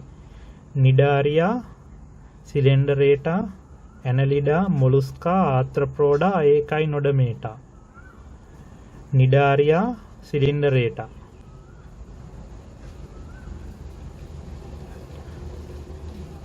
ද්විප්‍රස්තරයින් වන හයිඩ්‍රා, මුහුදුමල වැනි සතුන් අයත් වන්නේ මෙම වංශයටයි. හයිඩ්‍රා, මුහුදුමල, ලොඩියා. නිඩාරියාවන් පහත ලක්ෂණ දරයි. සියල්ලන්ම ජලදවාසීන්ය. වැඩි පිරිසක් කරදියවාසීන් වන අතර සුළු පිරිසක් මිරිදියවාසීන් වේ. බහුසෛලික දේහය සෛල ප්‍රස්තර දෙකකින් ගොඩනැගී ඇත. ඒ නිසා ද්විප්‍රස්තරයින් ලෙස හැඳින්වේ. දේහය තුළ සිලෝමාන්ත්‍රය නම් ආහාර මාර්ගය ලෙස ක්‍රියා කරන කුහරයක් පවතී.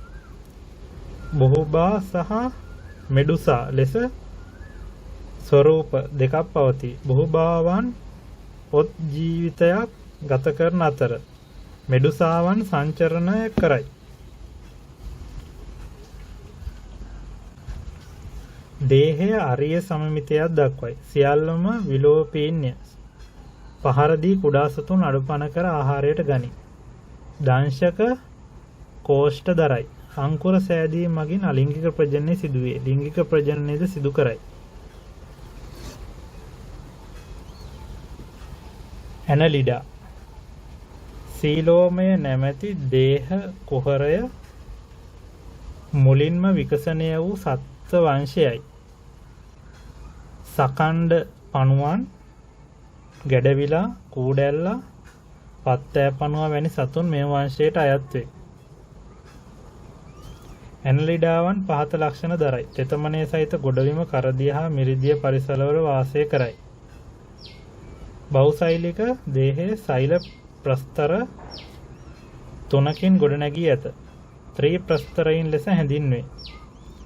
සිහින් දිග පණු ආකාර දේහ දරයි. දේහය බාහිරවද අභ්‍යන්තරද සමාන ඛණ්ඩවලට බෙදී ඇති නිසා සඛණ්ඩ පණුවන් ලෙස හැඳින්වේ. දේහය ද්විපාර්ශ්වික සම්මිතියක් දක්වයි. දේහය තුළ ශරීර බිත්තිය හා අන්ත්‍රය අතර තරලයක් සහිත කුහරයක් පවතී. එය සීලෝමය නම් වේ. මෙමගින් දේහ චලනයේදී ආහාර මාර්ගයට බලපෑමක් ඇතිවීම වළක්වයි. සමහර සතුන් අලිංගික ප්‍රජනනයද සමහර සතුන් ලිංගික ප්‍රජනනයද සිදු කරයි. මොලුස්කා මෘදු දේහ දරන ත්‍රිප්‍රස්තරික සතුන් අයත් වන වංශයයි. ගොළු බෙල්ලා, දෙපියන් බෙල්ලා, අටපියල්ලා, අංගොල්ලා, දැල්ලා, බූවල්ලා වැනි සතුන් මේ වංශයට අයත් වේ. මොලුස්කාවන්ගේ ලක්ෂණ භෞමික මිරිදිය කරදිය පරිසරවල වාසය කරයි. බහුසෛලික ත්‍රිප්‍රස්තර මෘදු දේහ දරයි. මේ නිසා මෘද්වංශීන් ලෙස හැඳින්වේ. හිස, පේශිමය පාදය සහ අන්තරංග ගොනුව ලෙස දේහය ප්‍රධාන කොටස් 3කින් යුක්තය. දේහ ඛණ්ඩවලට බෙදී නැත. ශ්ලේෂ්මලයෙන් තෙත් වූ දේහාවරණයක් දරයි. මොලුස්කාවන්ගේ ඇතැම් මේ කැල්සියම් කාබනේට් වලින් සෑදුණු බාහිර හෝ අභ්‍යන්තර කවච දරයි. එය ප්‍රාවරණය මගින් ශ්‍රාවය කරයි. දේහය ද්විපාර්ශ්වික සම්මිතියක් දක්වයි. ලිංගික ප්‍රජනනය සිදු කරයි. සාමාන්‍යයෙන් ඒක ලිංගික සතුන් වේ. ආත්‍රප්‍රෝඩා ඇනිමලයා රාජධානියේ වැඩිම ජීවී විශේෂ සංඛ්‍යාවක් අයත් වන වංශය වේ. සත්ත්ව විශේෂ අතරින් 75% පමණ මෙම කාණ්ඩයට අයත් වේ. ආත්‍රප්‍රෝඩා වංශයෙන් වැඩිම ජීවී සංඛ්‍යාවක් අයත් වන වර්ගයේ කෘමීන් වේ. ජීවී විශේෂ 9,50,000 පමණ ඊට අයත් වේ. සන්ධිපාදකයින් වන සමනලයා, මීමැස්ස, පළඟැටියා, මදුරු ආදී කෘමීන්ද මකුළුවා, ගෝනුස්ස, හැකරැල්ල, පත්තෑය, ඉස්ස, කකුළුවා, බෙලියනයා වැනි සතුන්ද මේ වංශයට අයත් වේ.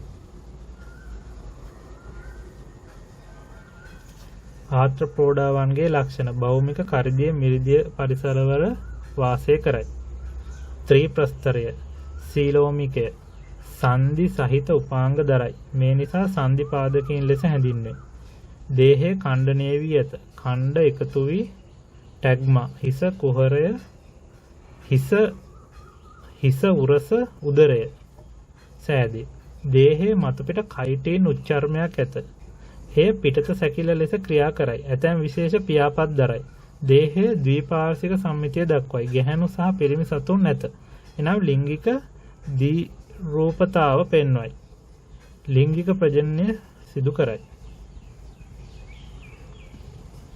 ඒකයිනොඩමේටා කෝඩේටා වංශයට පරිණාමික බන්ධුතාවයක් පෙන්වන සත්ත්ව වංශයයි. පසඟිල්ලා, බංගුර පසඟිල්ලා, ඉකිරියා, මුහුදු කැකිරි, මුහුදු ලිලී වැනි සතුන් අයත් වේ.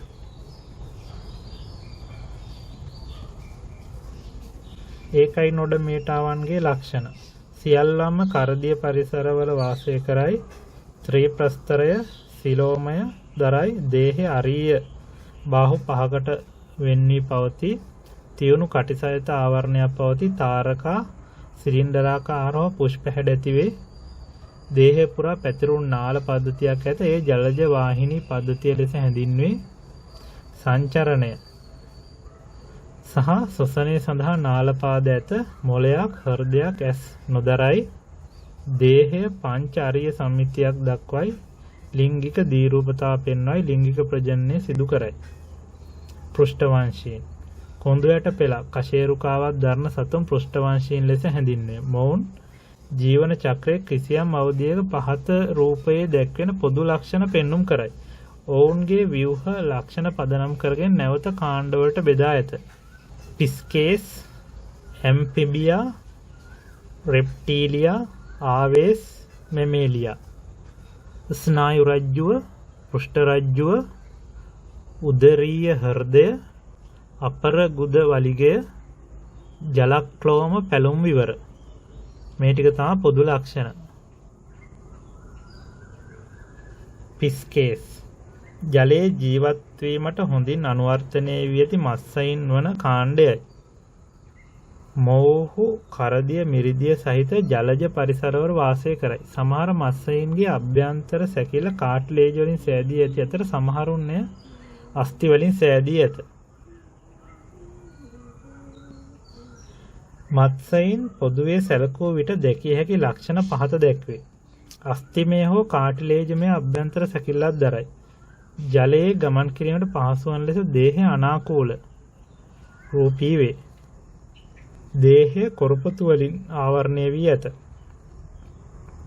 පිහිනීම සඳහා සන්තුලනය සඳහා වරල් දරයි. ජලයේ කම්පන හඳුනාගත හැකි අංශ රේඛා පද්ධතියක් ඇත. හෘද කුටීර දෙකකි. තනි කර්ණිකාවක් හා කෝෂිකාවක් ඇත. ශ්වසනය ජලක්ලෝම කරමල් මගින් සිදුවේ. චලතාපී සතුන්ය. පරිසර උෂ්ණත්වය අනුව දේහ උෂ්ණත්වය වෙනස් වේ. ඇසිපිය නොමැති ඇස් ඇත.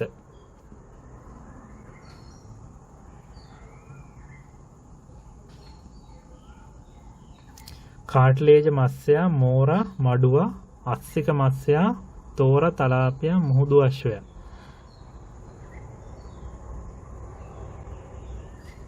ඒ අයගේ ලක්ෂණ තියෙන අපි මේවා පස්සේ ආයෙ කතා කරනවා.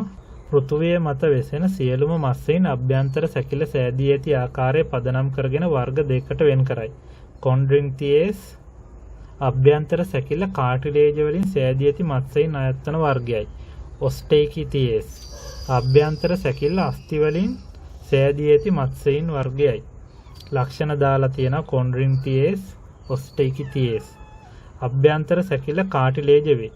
කරදියේ පමණක් ජීවත් වේ. මත්සයින් අතරින් 10% පමණ වේ. ජලක්ලෝම පැලුම් පිදානයකින් ආවරණය වී නැත. ඒවා පිටතට පෙනේ. මුඛය දේහයෙන් පූර්ව උදරීයව පිහිටයි. විසමාංශ පෞච්ච වරලක් ඇත. අභ්‍යන්තර සැකිල්ල අස්ථිමය වේ. කරදිය මිරිදිය දෙකේම ජීවත් වේ. 90% පමණ වේ. ජලක්ලෝම පැලුම් පිදාන යුගලෙන් වැසී ඇත. ඒවා පිටතට නොපෙනේ. මුඛය දේහයෙන් පූර්ව කෙළවරේ පිහිටයි. සමාංශ පෞච්ච වරලක් ඇත. මේ ලක්ෂණ අපි පස්සේ ආයෙ කතා කරනවා.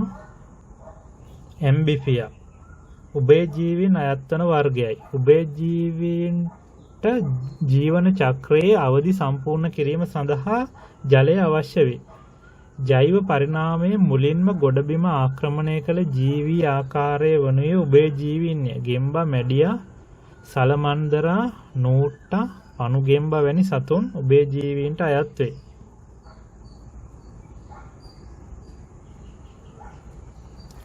උභයජීවීන් පහත දැක්වෙන ලක්ෂණ දරයි. ජීවන චක්‍රය සම්පූර්ණ කර ගැනීමට ජලය අවශ්‍ය වේ. රූපාන්තරණයක් සහිතය. මොවුන් ග්‍රන්ථි සහිත තුනී සෙවලමය සමක් දරයි. සමෙහි කොරපොතු නොපිහිටයි.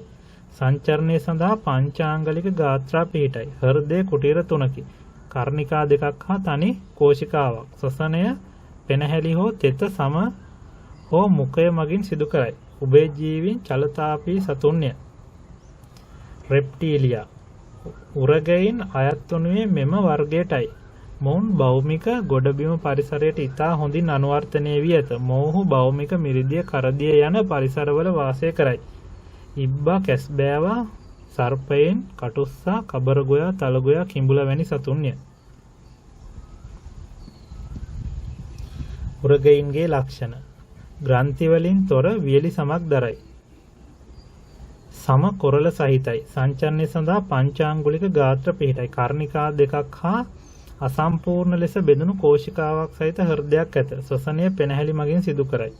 චලතාපී වේ. අභ්‍යන්තර සංසේචනය සිදු කරයි.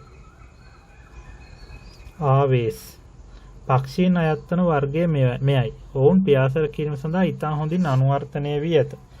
පැස්බරා, ගුමන කුරුල්ලා, වලිකුකුලා, කැහිබෙල්ලා, කිවි, තාරාව, හංසයා, බකමුණ, ගිරවා, පෙන්ගුයින් වැනි සතුන් දැක්විය හැකිය. ලක්ෂණ. ඉතා සැහැල්ලු අස්ථිමය අභ්‍යන්තර සැකිල්ලක් දරයි. වාතය ගමන් කිරීමට පහසු වන අනාකූල හැඩයක් ගනී. පිහාටු වලින් ආවරණය වූ සමක් දරයි. කොරල තිබුණද ඒවා අපර ගාත්‍රවලට සීමා වී ඇත. සංචරණය සඳහා පංචාංගුලික ගාත්‍රා පිහිටයි. පූර්ව ගාත්‍රා පියාපත් බවට පත් වී ඇත. ඇසිපිය සහිත තියුණු දෘෂ්ටියක් ඇති ඇස් දරයි. මුඛයේ දත් නොපිහිටයි. භෝජන රටාව අනුව සැකසුණු හොටයක් සහිතය. හෘදය කුටීර 4කි. කර්ණිකා 2ක් හා කෝෂිකා 2ක්. අචලතාපී සතුන්ය.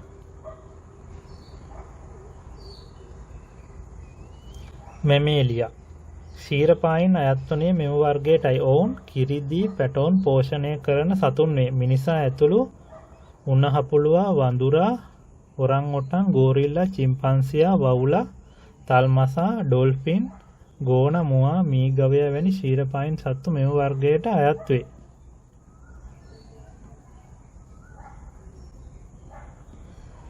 ශීරපායින්ගේ ලක්ෂණ. රෝම වලින් ආවරණය වූ සමක් දරයි. සමේ කූප තුල රෝම ගිලී පවතී. ස්තන ග්‍රන්ථි, සමෙහි ස්වේද ග්‍රන්ථි, ස්නේහස්රාවී ග්‍රන්ථි පිහිටයි.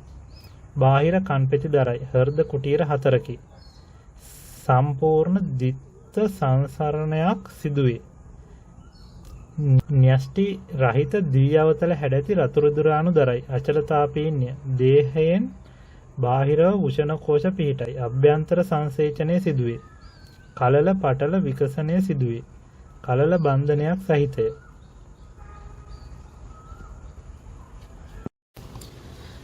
ඊළඟ පාඩම ජීවයේ අඛණ්ඩතාව ප්‍රජනනය.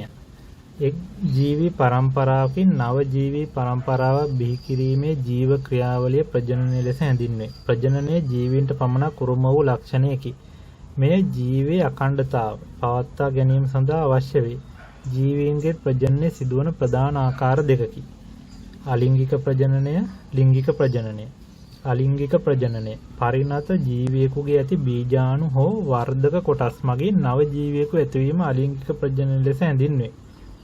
ලිංගික ප්‍රජනනය ලිංගික ප්‍රජනනක ව්‍යුහ මගින් නිපදවනු ලබන ජන්මාණු සංයෝජනය වීමෙන් සිදුවන ප්‍රජනනය ක්‍රියාවලිය ලිංගික ප්‍රජනනය ලෙස හැඳින්වේ. ලිංගික ප්‍රජනනය සඳහා හැඩගැසුණු ව්‍යුහ පරිණාමිකව උසස් ජීවීන් තුළ දැකිය හැකිය. ශාකවල ලිංගික ප්‍රජනනය සඳහා විශේෂයෙන්ම නිර්මාණය වී ඇති ව්‍යුහ පුෂ්පයි. සතුන්ගේ ස්ත්‍රී හා පුරුෂ වශයෙන් ප්‍රජනන පද්ධති පිහිටයි. ලිංගික ප්‍රජනනය සහ අලිංගික ප්‍රජනනය අතර වෙනස්කම් පහත සඳහන් වගුවේ දැක්වේ. අලිංගික ප්‍රජනනය තනි මාතෘ ජීවියෙකු පමණක් දායක වේ. මාතෘ ජීවියාට බොහෝ දුරට සමාන දුහිතෘ ජීවීන් නැතිවේ. ජන්මාණු නිපදවීමක් සිදු නොවේ. ඕනන විභාජනය සිදු නොවේ. නව ජීවී විශේෂ ඇති නොවේ. විශාල ජනිතයින් ප්‍රමාණයක් කෙටි කාලයකින් බිහි කළ හැකිය. ශාකවල හා පරිණාමිකව නොදියුණු සත්වයින් තුළ දැකිය හැකිය. ලිංගික ප්‍රජනනය මාතෘ හා පීතෘ ලෙස ජීවීන් දෙදෙනෙකු දායක වේ. මාතෘ හා පීතෘ ලක්ෂණ මිශ්‍ර වූ ජීවීන් බිහිවේ. ජන්මාණු නිපදවීමක් සිදුවේ. ඌනන විභාජනය සිදුවේ. පරිසරයට උචිත ලක්ෂණ දරන විශේෂ ඇති විය හැකිය. ජනිත සංඛ්‍යාව වැඩි වන්නේ ඉතා සෙමිනි. ශාකවල හා පරිණාමිකව දියුණු සත්වයින් තුළ දැකිය හැකිය. ශාක ප්‍රචාරණය යටතේ අපිට වැදගත් වෙන්නේ කෘත්‍රිම වර්ධක ප්‍රචාරණය. මිනිසාගේ මැදිහත් වීමකින් සිදු කර ගන්නා ශාක බෝ කර ගැනීම කෘත්‍රිම වර්ධක ප්‍රචාරණය ලෙස හැඳින්වේ. මේ ප්‍රධාන ක්‍රම කිහිපයකට සිදුවේ. අතු කැබලි මුල් ඇද්දවීම, අතු බැඳීම, බද්ධ කිරීම, පටක රෝපණය. අපි මෙතනදී පටක රෝපණය ගැන විතරයි කතා කරන්නේ. පටක රෝපණය ශාකයකින් ලබාගත් ඕනෑම ජීවී වර්ධක කොටසක් පාලනය කළ තත්ත්ව යටතේ රෝපණ මාධ්‍යයක් තුළ වගා කර මාතෘ ශාකයට ප්‍රවේණිකව සර්ව සම නව ශාක බිහි කර ගත හැකිය. එසේ ලබාගත් නව ශාක ක්ලෝනයක් ලෙස හැඳින්වේ. පටක රෝපණය මගින් මෙසේ ප්‍රවේණිකව සර්ව සම ක්ලෝන ලබා ගත හැකිය. ඒ සඳහා සාමාන්‍ය අග්‍රස්ථාංකුර, පාර්ශ්වික අංකුර, මූලාග්‍ර වැනි විභාජක ස්ථාන වලින් පටක ලබා ගනී. පටක රෝපණය සඳහා යොදා ගන්නා රෝපණ මාධ්‍යයේ සුක්‍රෝස්, khනිජ ලවණ, විටමින් හා වර්ධක ද්‍රව්‍ය අඩංගුය. එම මාධ්‍ය ජෙලටීනමය තත්ත්වයකට පත් කර ගැනීමට ඒගාර යොදා ගනී. පටක රෝපණය සාර්ථක කර ගැනීමට ජීවාණු හරිත තත්ත්ව ඇති කළ යුතු අතර උෂ්ණත්වය, ආලෝක වැනි තත්ත්ව පාලනය කළ යුතුය. පටක රෝපණයේදී අනුගමනය කරන පියවර. මහු ශාකයෙන් ලබා ගන්නා වර්ධක පටක කොටස රෝපණ මාධ්‍යයේ තැන්පත් කිරීම.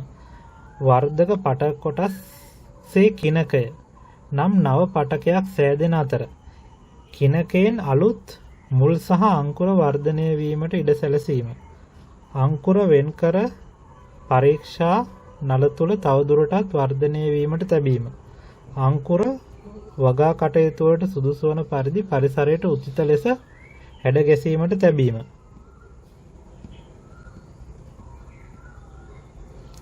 ශාක පටක රෝපණය මගින් පහත සඳහන් වාසි අත්කරගත හැකිය. මහු ශාකයට සර්වසම ලක්ෂණ සහිත දුහිතෘ ශාක බිහි කරගත හැකිවීම. එකවර පැළ විශාල සංඛ්‍යාවක් ලබාගත හැකිවීම. කෙටි කාලයක් තුළ පැළ විශාල සංඛ්‍යාවක් ලබාගත හැකිවීම. කුඩා ඉඩක් තුළ නිරෝගී පැළ විශාල සංඛ්‍යාවක් බෝ කරගත හැකිවීම. හිතකර ජාන සහිත දෙමුන් ශාක පටක කොටස් පටක රෝපණය මගා කර නව ශාක විශාල සංඛ්‍යාවක් ලබාගත හැකිවීම. ළමයි මේ තියෙන්නේ 11 වසර පොතේ තියෙන ජීවී පටක. අපි මේකෙදී කතා කරන්නේ නැහැ ජීවියෙකුගේ දේහයේ තියෙන පටක ගැන. අපි කතා කරන්නේ ශාක පටක ගැන තමයි කතා කරන්නේ. අපි බලමු මේ පාඩුවේ මොනවද තියෙන්නේ කියලා. පටක පිළිබඳ තවදුරටත් හැදෑරීම මේ පරිච්ඡේදයේදී සිදු කෙරේ. ශාක පටක පිළිබඳ අධ්‍යයනය සඳහා ක්‍රියාකාරකමක් දීලා තියෙනවා. අවශ්‍ය ද්‍රව්‍ය බුලත් ශාකයක යටි අපිචර්මයේ සිවියක්, අර්තාපල් තුනී ඡේදයක්, කූඩළු වැනි ශාකයක කඳක තුනී හරස් කඩක්. ක්‍රමය ඉහත සඳහන් කළ ශාක කොටස් ආධාරයෙන් తాවකාලික කදා පිළියෙල කරගන්න. ඒවා අන්වීක්ෂයක් ආධාරයෙන් නිරීක්ෂණය කරන්න. ගුරුතුමා හෝ ගුරුතුමියගේ සහාය ඇතිව සෛල සමූහනයේ සෑදුණු පටක හඳුනා ගැනීමට උත්සාහ කරන්න. මේ තියෙන්නේ බුලත් කොලේ යටි අපිචර්මයේ බලපුවාම පේන විදිහ. මේ තියෙන්නේ ලුණු සිවිය. මේ තියෙන්නේ කූඩළු ශාකයේ හරස්කඩ. ආලෝකාන්වීක්ෂයෙන් පේන විදිහ. විවිධ ශාක පටක වර්ග ඇති බව ඔබ ඉහත ක්‍රියාකාරකමේදී අධ්‍යයනය කරන්නට ඇත. එමෙන්ම විවිධ සත්ත්ව පටකද ඇත. මේ අනුව ජීවී දේහ තුළ විවිධ සෛල වර්ග ඇති බවත් බොහෝ විට එකම ස්වරූපයේ සෛල ගොනු ලෙස සකස් වී ඇති බවත් පෙනේ.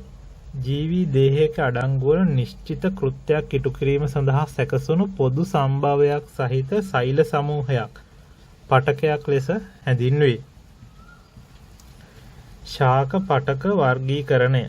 ශාක අවයව තුළ විවිධ ශාක පටක සංවිධානය වී ඇති ආකාරය තවදුරටත් අධ්‍යයනය කිරීම සඳහා ක්‍රියාකාරකමක් දීලා තියෙනවා. නුග ශාකයේ කයිරු මුල්, වැටකෙයියා ශාකයේ කයිරු මුලක්, රම්පේ කයිරු මුලක්. ඉහත දක්වා ඇති ශාක මුල්වල වර්ධනය වන අග්‍රස්ත කොටසගෙන එහි බාහිර පෙනුම නිරීක්ෂණය කරන්න. මේ සඳහා අත්කාචයක් භාවිතා කරන්න කියලා කියනවා.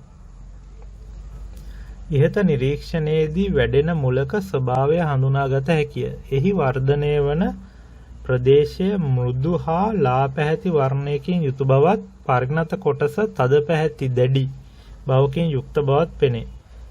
මෙයට හේතුව එහි අඩංගු පටකවල ස්වභාවයයි. රූපයේ දක්වා ඇත්තේ එවැනි මුලක දික්කඩක අන්වීක්ෂීය පෙනුමයි. මූලාග්‍රයක දික්කඩක අන්වීක්ෂීය පෙනුම. මේක කොටස් තුනකට වෙන් කරලා තියෙනවා. මේක කොටසක්, මේ අනිත් කොටස, මේ අනිත් කොටස. A කොටසින් දක්වා ඇති ප්‍රදේශයේ සෛල නිරීක්ෂණය කළ විට එහි විභාජනය වෙමින් නිරන්තරයෙන් වැඩෙන සෛල සමූහයක් ඇති බව පෙනේ. එසේම B කොටසේ දක්වා ඇති ප්‍රදේශයේ සෛල වර්ග කීපයක් ඇති බවත් එම සෛල A ප්‍රදේශයේ සෛල වලට සාපේක්ෂව ස්වරූපයෙන් වෙනස් බවත් නිරීක්ෂණය කළ හැකිය. ශාක පටක විවිධ නිර්ණායක පදනම් කර ගනිමින් වර්ග කළ හැකිය. විභාජනය වීමෙන් හැකියාව පදනම් කරගෙන ශාක පටක ප්‍රධාන කාණ්ඩ දෙකක් යටතේ පහත දැක්වෙන ආකාරයට වර්ග කරනු ලැබේ. 1 විභාජක පටකය, 2 ස්ථිර පටකය. රූපයේ A ප්‍රදේශයේ විභාජක පටකයද B ප්‍රදේශයේ ස්ථිර පටකයද දක්නට ලැබේ.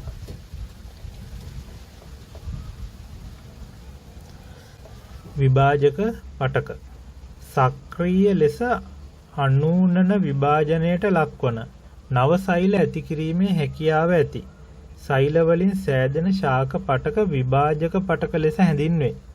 මෙම සෛල විභේදනයට ලක් නොවූ සෛල වේ. ශාකවල වර්ධනය සිදුවන්නේ විභාජක පටකවල ක්‍රියාකාරීත්වය නිසාය. විභාජක පටකවල ලක්ෂණ. සෛල ප්‍රමාණයෙන් කුඩා සජීවී සෛල වේ. අන්තර් සෛලීය වාතාවකාශ රහිත හෝ පැහැදිලි නැත. සෛලවල කැපී පෙනෙන විශාල න්‍යෂ්ටි ඇත. විශාල මධ්‍ය රික්තකයක් නැත. කුඩා රික්තක තිබිය හැකිය. හරිත ලව නැත. මයිටොකොන්ඩ්‍රියා විශාල සංඛ්‍යාවක් ඇත. මෙම විභාජක පටක ශාකයේ විශේෂිත ස්ථානවල ස්ථානගත වී පවතී. ඒවා වර්ග තුනකි. අග්‍රස්ත විභාජකය, අන්තරස්ත විභාජකය, පාර්ශ්වික විභාජකය. ඉහළම තියෙනවා අග්‍රස්ත විභාජකය, ඊළඟට අන්තරස්ත විභාජකය, ඊළඟට පාර්ශ්වික විභාජකය. ශාක කඳක විභාජක පිහිටන ආකාරය. ශාක කඳ සහ මුල අග්‍රස්තයේ කක්ෂීය අංකුරවල පවතී. මෙම අග්‍රස්ත විභාජක පටකවල ක්‍රියාකාරීත්වය නිසා ශාකයේ උසින් වැඩි වේ. අන්තරස්ත විභාජකය කඳේ පූර්ව පාදවල පිහිටයි. අන්තරස්ත විභාජක පටකවල ක්‍රියාකාරීත්වය නිසා පර්වවල දිග වැඩි වේ. තෘණකුලකේ ශාකවල අන්තරස්ත විභාජකයේ බහුලව දක්නට ලැබේ. පාර්ශ්වික විභාජකය ශාක කඳේ හා මුලේ පාර්ශ්විකව පිහිටා ඇත. ශාකයේ දික් අක්ෂයට සමාන්තරව පිහිටයි. පාර්ශ්වික විභාජකවල ක්‍රියාකාරීත්වය නිසා කඳේ මහත වැඩි වේ. ද්විබීජපත්‍රී ශාකවල හමුවන කැම්බියම පටකය පාර්ශ්වික විභාජක පටකයකි. ස්ථිර පටකය ශාක කඳක දක්නට ලැබෙන පටක හඳුනා ගැනීම සඳහා ක්‍රියාකාරකමෙහි නිරත වන්න. වට්ටක්කා, ට්‍රයිඩැක්ස් වැනි ශාක කඳක් වීදුරු කදාවක් අන්වීක්ෂයක් ක්‍රමය. ඉහත දක්වා ඇති ශාක කඳක තුනී හරස්කඩක් අන්වීක්ෂයක් ආධාරයෙන් නිරීක්ෂණය කරන්න. එහි ඇති පටක වර්ග හඳුනා ගන්න. ද්විබීජපත්‍රී ශාක කඳක හරස්කඩ අන්වීක්ෂීය පෙනුම. තවදුරටත් විභාජනය විය නොහැකි නිශ්චිත කෘත්‍යයක් ඉටු කිරීමට විශේෂණය වූ පටක ස්ථිර පටක ලෙස හඳුන්වයි. ස්ථිර පටකවල ස්වභාවය අනුව පහත දැක්වෙන පරිදි වර්ග දෙකකට බෙදී. සරල ස්ථිර පටකය, සංකීර්ණ ස්ථිර පටකය. එකම වර්ගයේ සෛල සමූහණය වී ඇත. සෛල වර්ග කීපයකින් සමූහණය වී ඇත. සරල ස්ථිර පටකය. ඒකේ තියෙනවා මෘදුස්තර පටකය, ස්ථූල කෝණාස්තර පටකය, දුඩස්තර පටකය. සරල ස්ථිර පටකය එකම ආකාරයේ සෛල සමූහයකින් යුක්ත වේ. සෛලවල හැඩය හා සෛල බිත්තියේ ස්වභාවය පදනම් කරගෙන මෘදුස්තර, ස්ථූල කෝණාස්තර, දුඩස්තර ලෙස සරල ස්ථිර පටකයේ වර්ග තුනක් ඇත. මෘදුස්තර පටකය ශාක දේහයේ මෘදු කොටස් නිර්මාණය කරන පටක මෘදුස්තර පටක ලෙස හැඳින්වේ. ශාක බහුලවම දක්නට ලැබෙන්නේ මෙම පටකයයි. මෘදුස්තර පටකයේ ලක්ෂණ අන්තර්සෛලීය වාතාවකාශ, න්‍යෂ්ටිය රික්තකය. මේ තියෙන්නේ දික් කඩක්. හරස් කඩක් ගත්තොත් න්‍යෂ්ටිය ප්ලාස්ම පටලයේ විශාල මධ්‍ය රික්තකයේ සෛල බිත්තිය අන්තර්සෛලීය වාතාවකාශ තියෙනවා. සජීවී සෛලවේ විශාල මධ්‍ය රික්තකයක් සහිත ගෝලාකාර සෛලවේ න්‍යෂ්ටිය සෛල ප්ලාස්මයේ පාර්යන්තව පිහිටයි. ඉතා තුනී සෛල බිත්තියක් පවතින අතර එය සෙලියුලෝස් වලින් සෑදී ඇත. සෛල අතර අන්තර්සෛලීය අවකාශ ඇත. ශාකය තුළ දක්නට ලැබෙන ස්ථාන ශාක කඳේ බාහිකය හා මජ්ජාව, පළවල මාංශල කොටස, මුලේ බාහිකය හා මජ්ජාව, බීජවල, පත්‍රවල. මෘදුස්තර පටකයේ කෘත්‍ය ප්‍රභා සංශ්ලේෂණය ඉනි මෘදුස්තර හා සයවර මෘදුස්තර වල හරිත ලව අඩංගු බැවින් ඒවා තුළ ප්‍රභා සංශ්ලේෂණය සිදු කරයි. ආහාර සංචිත කිරීම සමහර මෘදුස්තර පටකවල ආහාර සංචිත කරන අතර ඒවා සංචිත පටක ලෙස හඳුන්වයි. එම සංචිත පටකවලට නිදසුන් අර්තාපල්, ස්කන්ධාංකන්දය, බතල, කැරට්, මුල්, ගස්ලබු, කෙසෙල් වැනි පළවල දැක්විය හැකිය. ජලය සංචිත කිරීම විශේෂයෙන්ම ශුෂ්ක රූපී ශාකවල ජලය සංචිත කිරීම මෘදුස්තර පටක මගින් සිදු කරයි. කෝමාරිකා පාත්‍ර, අක්කපාන, පතොක්. ස්කන්ධාභය සන්ධාරණය සැපයීම කූඩල වැනි අකාෂ්ඨීය ශාකවල මෘදුස්තර සෛල තුල අඩංගු රික්තක ජලයෙන් පිරුණු විට ඇතිවන ශූන්‍යතාව මගින් ශාකයට සන්ධාරණය සපයයි. ස්ථූල කෝණාස්තර පටකය ශාක දේහයට දැඩි බව හා යාන්ත්‍රික ශක්තිය ලබා දීමට මෙම ස්ථූල කෝණාස්තර පටක දායක වේ. මේවා විකරණය වූ මෘදුස්තර සෛල වේ.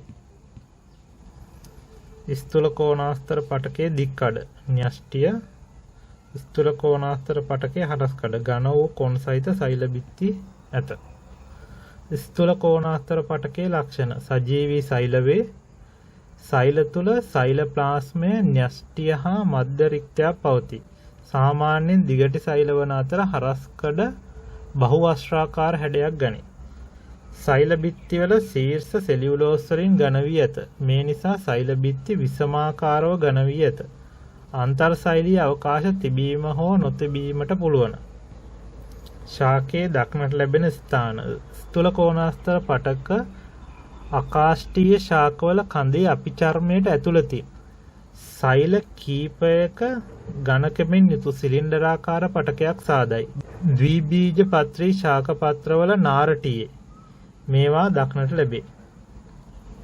ස්ථූල කෝණාස්තර පටකයේ කෘත්‍ය සන්ධාරණය ද්විබීජපත්‍රී කඳන්වල කාෂ්ඨය ඇතිවීමට පෙර කඳේ බාහිකයේ ඇති ස්ථූල කෝණාස්තර සෛල මගින් සන්ධාරණ කෘත්‍ය ඉටු කරයි. එනම් පැලෑටිවල කඳේ සන්ධාරණ කෘත්‍ය මෙම පටකය මගින් සිදුවේ.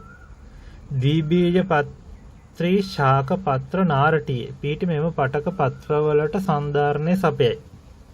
ප්‍රභා සංශ්ලේෂණය ලපටි ද්විබීජපත්‍රී කඳන්වල පිහිටි ස්ථූල කෝණාස්තර පටකවල හරිතලව පිහිටා ඇත. එම සෛල ප්‍රභා සංශ්ලේෂණය සිදු කරයි. දුඩස්තර පටකය ශාක දේහයට දැඩි බව හා යාන්ත්‍රික ශක්තිය ලබා දීමට දුඩස්තර පටකයේ දායක වේ. දුඩස්තර පටකයේ තන්තු සෛල හා උපල සෛල ලෙස සෛල වර්ග දෙකක් දක්නට ලැබේ.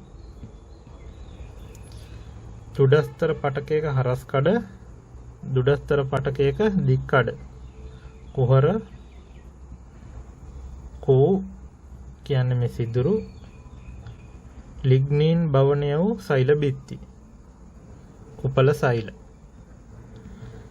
දුඩස්තර පටකයේ ලක්ෂණ අජීවී සෛල වේ. ඒ කියන්නේ පරිණත අවස්ථාවේ තමයි අජීවී වෙන්නේ. සෙලියුලෝස් සෛල බිත්ති මත ලිග්නින් තැන්පත් වී ඇත. සෛල බිත්ති ඒකාකාරව ඝන වී සෛලවල මැද හිස් කුහරයක් සාදයි. සෛල තදින් ඇහිරී පවතී. එබැවින් අන්තර් සෛලීය අවකාශ නැත. සෛල තුල දක්නට ලැබෙන ස්ථාන තන්තු සෛල සෛලම පටකය තුල ශෛලමීය තන්තු ලෙසද ප්ලෝයම පටකය තුල ප්ලෝයමීය තන්තු ලෙසද පිහිටා ඇත. එයට අමතරව පොල් කෙඳි, හන කෙඳි, කපු නූල් ආදී අඩංගු වන්නේද දුඩස්තර තන්තු සෛලයි. පොල්, දිය කදුරු, අඹ වැනි පළවල අභ්‍යන්තරයේද පේර, පයාස් වැනි පළවල පලාවරණයේද රටඉඳි හා කෝපිවල බීජාවරණයේද උපල සෛල දක්නට ලැබේ. දුඩස්තර පටකයේ කෘත්‍ය ශාක දේහයට සන්ධාරණය සැපයීම. සංකීර්ණ ස්ථිර පටකය සංකීර්ණ ස්ථිර පටකය එකිනෙකට වෙනස් සෛල වර්ග කීපයකින් සමන්විතය. ඉටු කරන කෘත්‍ය අනුව ශාක දේහයේ සෛලමය හා ප්ලෝයම ලෙස සංකීර්ණ ස්ථිර පටකයේ වර්ග දෙකක් දක්නට ලැබේ.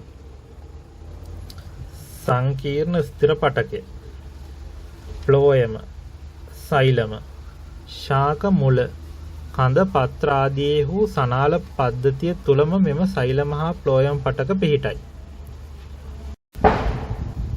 සෛලම පටකය සෛලමීය මෘදුස්තර, සෛලමීය තන්තු, සෛලම වාහකාභ, වාහිනී නල ඒකකය. වාහිනී වාහකාභ, සෛලමීය මෘදුස්තර, සෛලමීය තන්තු. සෛලම පටකය මෙම පටකය එකිනෙකට වෙනස් සෛල වර්ග 4කින් සමන්විතය. ඒවා පහත දැක්වේ. සෛලම වාහිනී සෛල, වාහිනී ඒකක සෛල, වාහකාභ සෛල, සෛලමීය තන්තු, සෛලමීය මෘදුස්තර. සෛලම වාහිනී සෛල අගින් අගට එකතු වී හරස් බිත්ති දිය වී අඛණ්ඩ නාලාකාර ව්‍යුහයක් වන සෛලම වාහිනී තැනේ. මෙම නාලාකාර ව්‍යුහය ශාකය තුළ සිරස් අතට සිදුවන ජල පරිවහනයට දායක වේ. වාහකාභ සෛල දිගටි තර්කුරූපී සෛල වේ. වාහකාභ සෛලද ජල පරිවහනයට දායක වේ. සෛලමීය තන්තු වාහකාබලට වඩා කෙටි පටු සෛල වේ. සෛලම පටකයේ ඇති සෛලම වාහිනී සෛල වාහකාභ සෛල සහ සෛලමීය තන්තු සෛල බිත්තිවට ලිග්නීන් තැන්පත් වීම නිසා මෙම සෛල අජීවී බවට පත්ව ඇත. ඒවා මගින් ශාකයේ සන්ධාරණය සපයයි. සෛලමීය මෘදුස්තර සෛල තුනී සෛල බිත්තියක් සහිත සජීවී සෛල වේ. ආහාර සංචිත කිරීම සඳහා වැදගත් වන්නේ මෘදුස්තර සෛලයයි. සෛලම පටකයේ කෘත්‍ය ශාකයේ මුල් මගින් අවශෝෂණය කරගත් ඛනිජ ලවණ සහිත ජලය ශාක දේහය පුරා පරිවහනය කිරීම. ශාකයට සන්ධාරණය සැපයීම. ප්ලෝයම පටකය. ප්ලෝයම පටකයේ දික්කඩ, ප්ලෝයම පටකයේ හරස්කඩ. පෙනේර තලය ප්ලෝයමීය මෘදුස්තර සහචර සෛල පෙනේර නල ඒකකය පෙනේර තලයේ සිදුරු. පෙනේර තලය මෘදුස්තර සෛල සහචර සෛල පෙනේර තලය පෙනේර නල සෛල.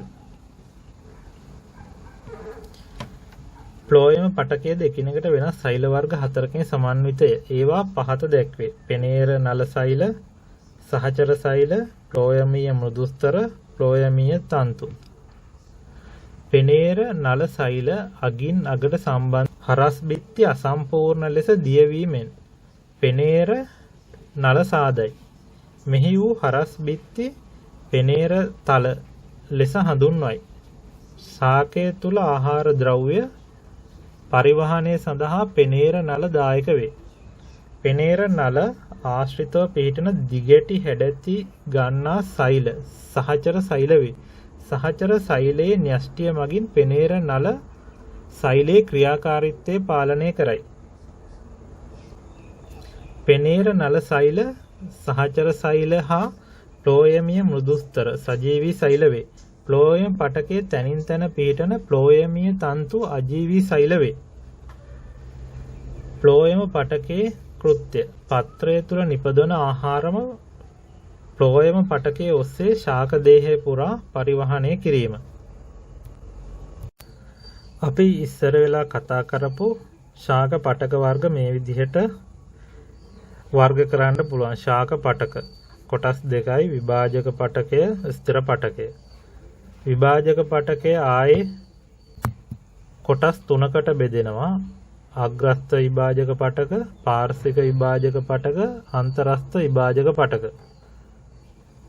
ස්ථිර පටකය කොටස් දෙකකට බෙදෙනවා. සරල ස්ථිර පටකය, සංකීර්ණ ස්ථිර පටකය. මෘදුස්තර පටකය, ස්ථූල කෝණාස්තර පටකය, දුඩස්තර පටකය. සංකීර්ණ ස්ථිර පටකය බෙදෙනවා සෛලම පටකය, ප්ලෝයම් පටකය කියලා. සෛල වර්ග දෙකකට වැඩියෙන් පිහිටයි. සෛල වර්ග එකක් පිහිටයි. ඊළඟට බලමු ප්‍රභා සංශ්ලේෂණය. සියලුම ජීවීන්ගේ පැවැත්මට ආහාර අත්‍යවශ්‍ය වේ. ඔවුහු විවිධ ක්‍රම මගින් ආහාර ලබා ගනිති. ජීවීන්ගේ විවිධ පෝෂණ ආකාර පිළිබඳ දැනුම භාවිතයෙන් පහත් දැක්වෙන පැවරුමෙහි නිරත වන්න කියලා කියනවා. රූපේ දක්වා ඇති ජීවීන් හඳුනා ගන්න එම ජීවීන් පෝෂණය ආකාර නම් කරන්න කියලා කියනවා. ගවයා හා කොකා ලබා ගන්න ආහාර ඔබ දන්නා බැවින් ඔවුන් ඒවා ලබා ගන්න ආකාරය ඔබට පහසුවෙන් ප්‍රකාශ කළ හැකියි. ඔවුන් ආහාර සඳහා වෙනත් ජීවීන් මත යැපේ.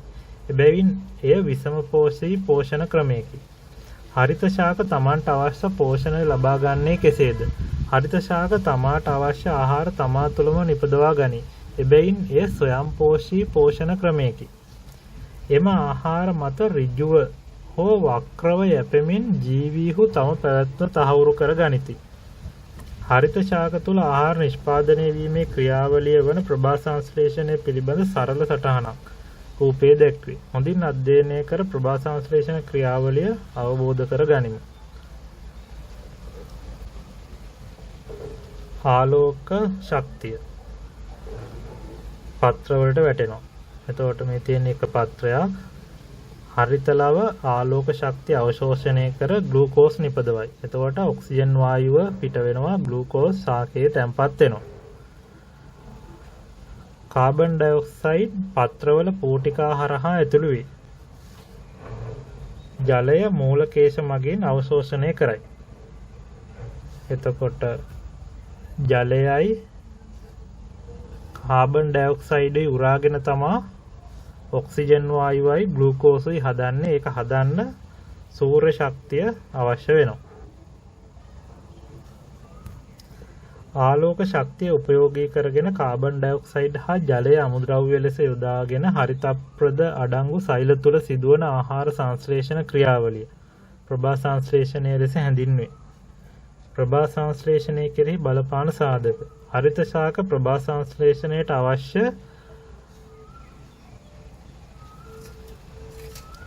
ජලය හා කාබන් ඩයොක්සයිඩ් ලබා ගන්නා ආකාරය සලකා බලමු. භෞමික ශාක ප්‍රභා සංශ්ලේෂණයට අවශ්‍ය ජලය ලබා ගන්නේ පසෙනි.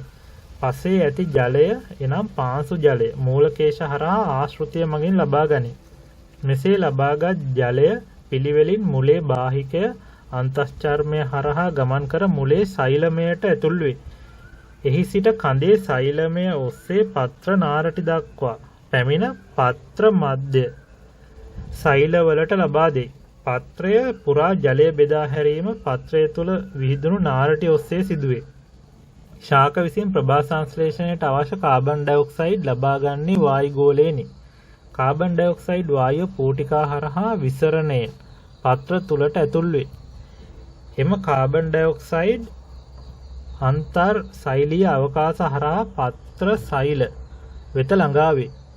ශාක සෛලවල පමණක් අන්තර්ගත ද්විපටලමය ඉන්ද්‍රිකාවක් වන හරිතලව තුළ කොළ පැහැති වර්ණකයක් ක්ලෝරොෆිල් අඩංගු වන අතර එමගින් ආලෝක ශක්තිය අවශෝෂණය කර ගනී.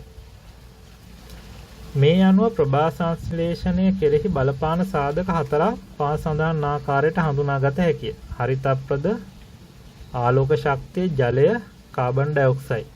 ප්‍රභා සංශ්ලේෂණ ඵල. ප්‍රභා සංශ්ලේෂණයේදී සෑදුණු ග්ලූකෝස් පිෂ්ඨය ලෙස తాවකාලිකව පත්‍ර තුළ සංචිත වේ.